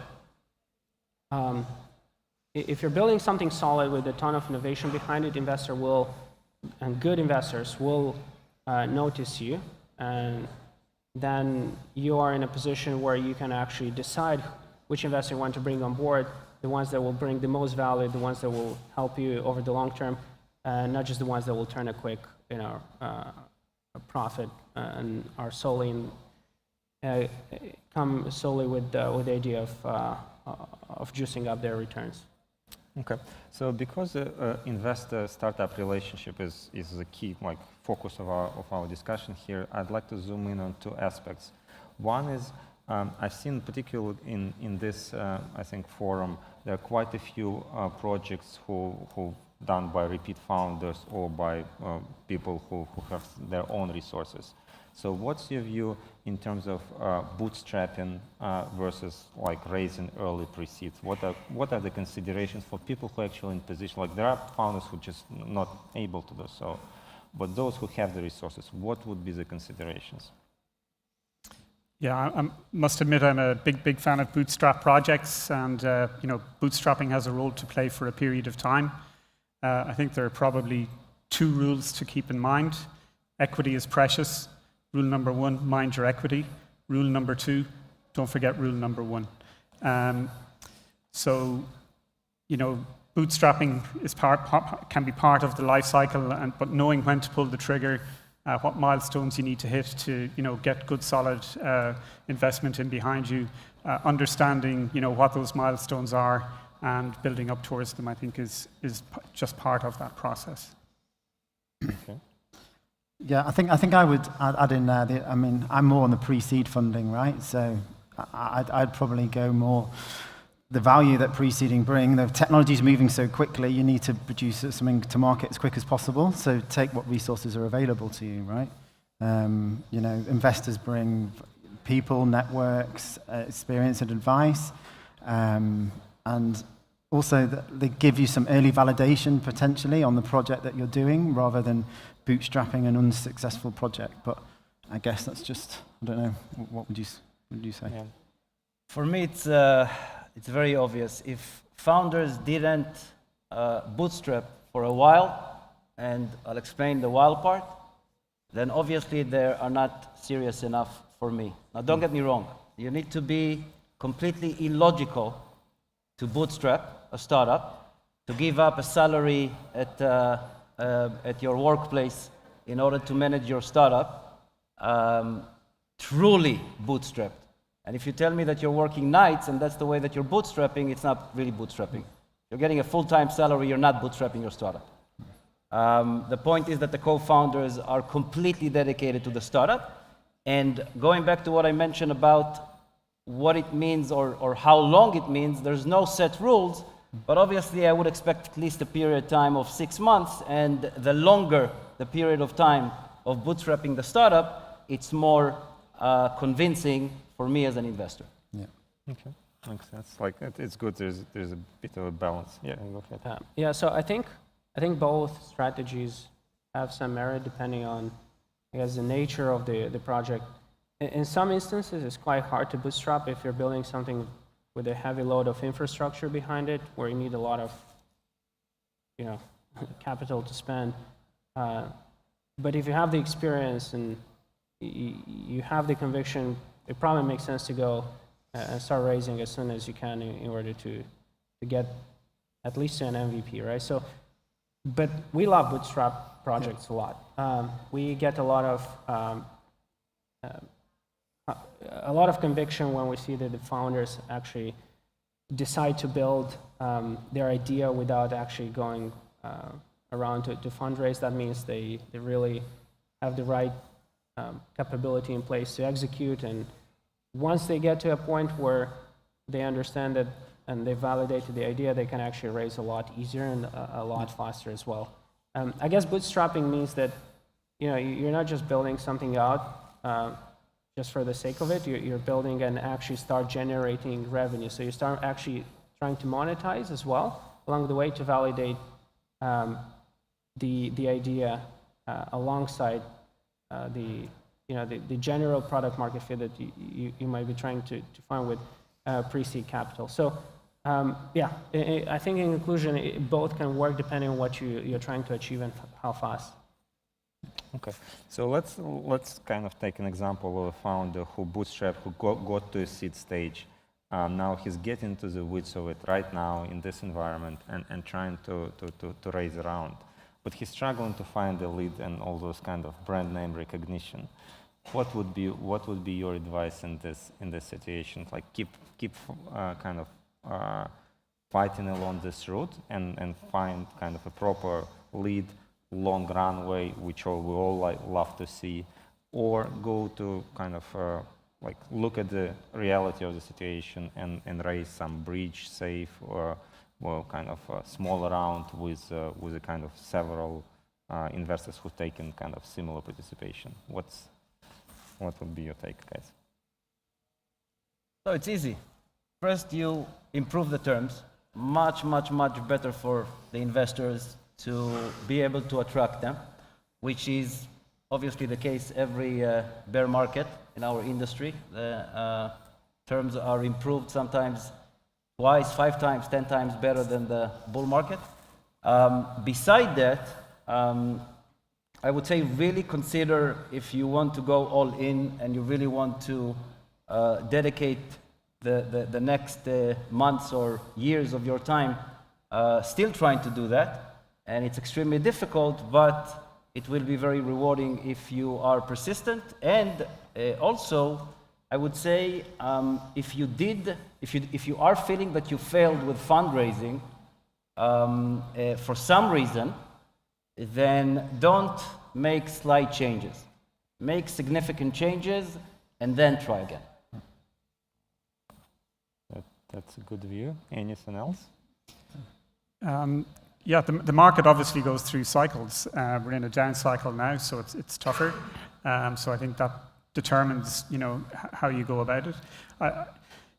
If somebody's been struggling to raise funds, may possibly change where they're looking, what they're doing, who they're targeting. Understand what investors are looking for, and I'm sure we all see lots of projects coming at us that are outside the scope of what we do. So, maybe do a little bit more research on what some of the investors are looking for, look at other geographies. The geographies go through cycles as well. So, but, banging your head off the same door repeatedly is probably not going to, get you the result that you're looking for. Okay. Okay, I'm getting signs that we need to be going. So, couple of questions I want to cover. One, which is really interesting, and I'd like to hear a bit more, maybe polar view, tokens versus equity, right? We're all seeing probably 80% of the deals equity with token warrants. So leaving that aside, what are the considerations for the founders to kind of go token route or go equity routes? And any kind of strong opinions or considerations? I guess like 2 years ago, a lot of the deal flow was coming with tokens that are easier to invest in. There were a lot more deals open, a lot more liquidity available.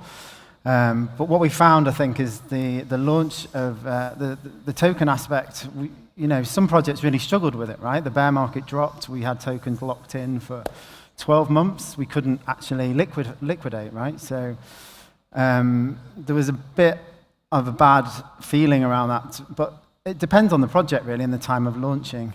We generally do equity investments, and it's good because you get on the cap table, right?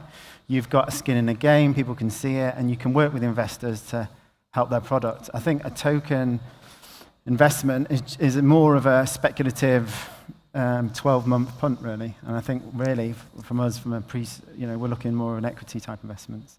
That's what I found. Any alternative views? Yeah.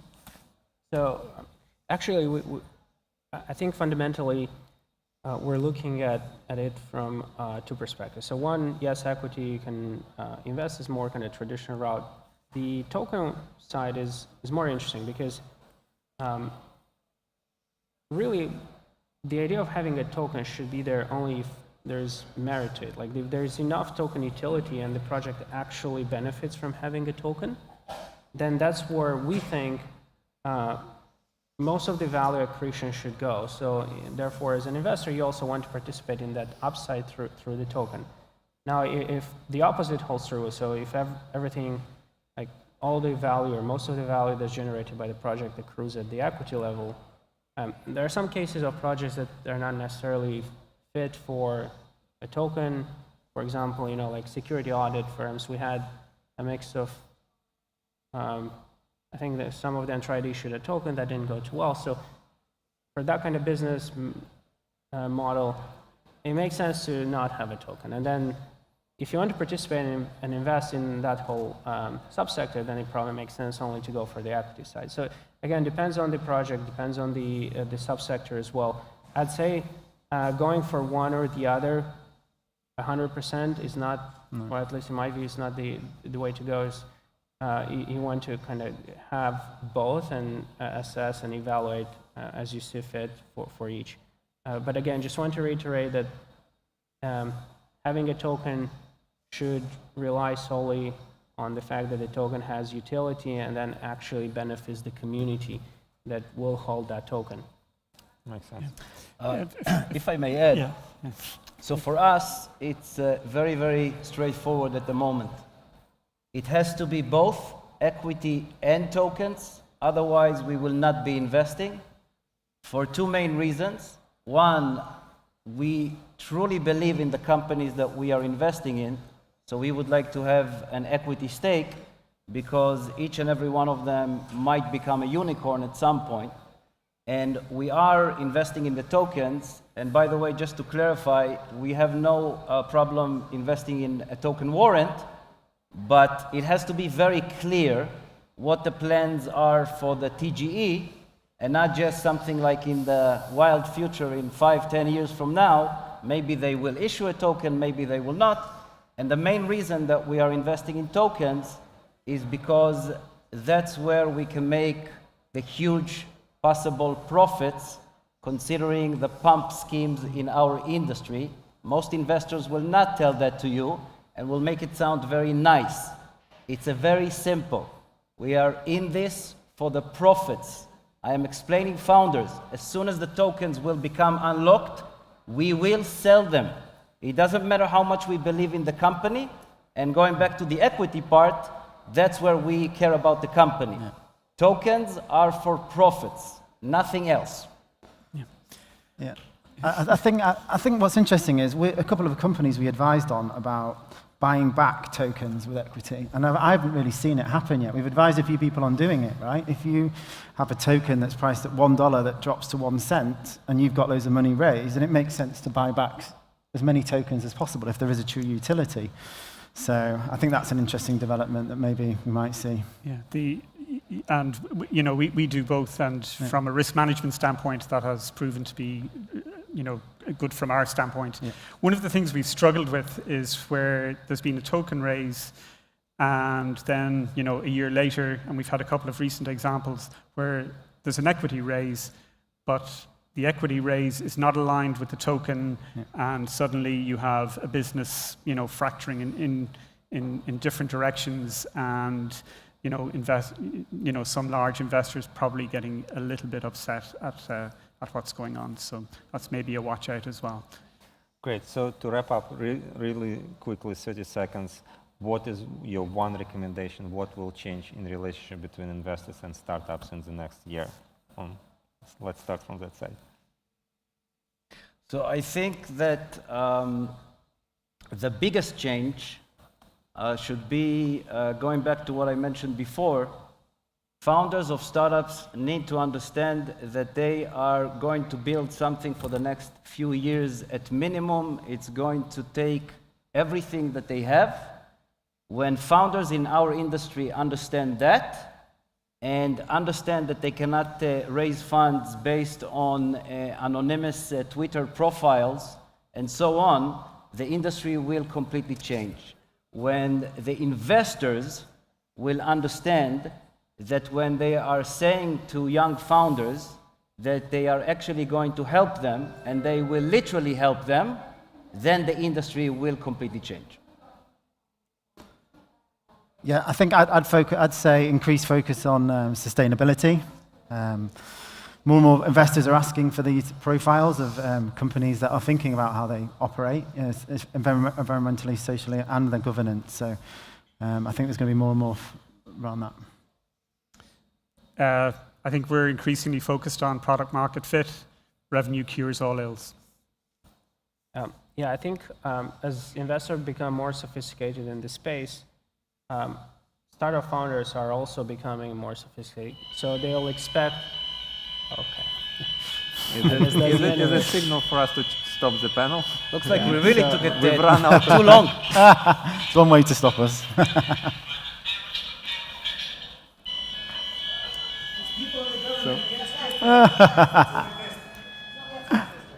Okay. Okay, so yeah, to wrap up, value add. Hell yeah. Okay, guys, please give a round of applause to our wonderful panel. Thank you. Thank you. Thank you. Thank you. It was a pleasure.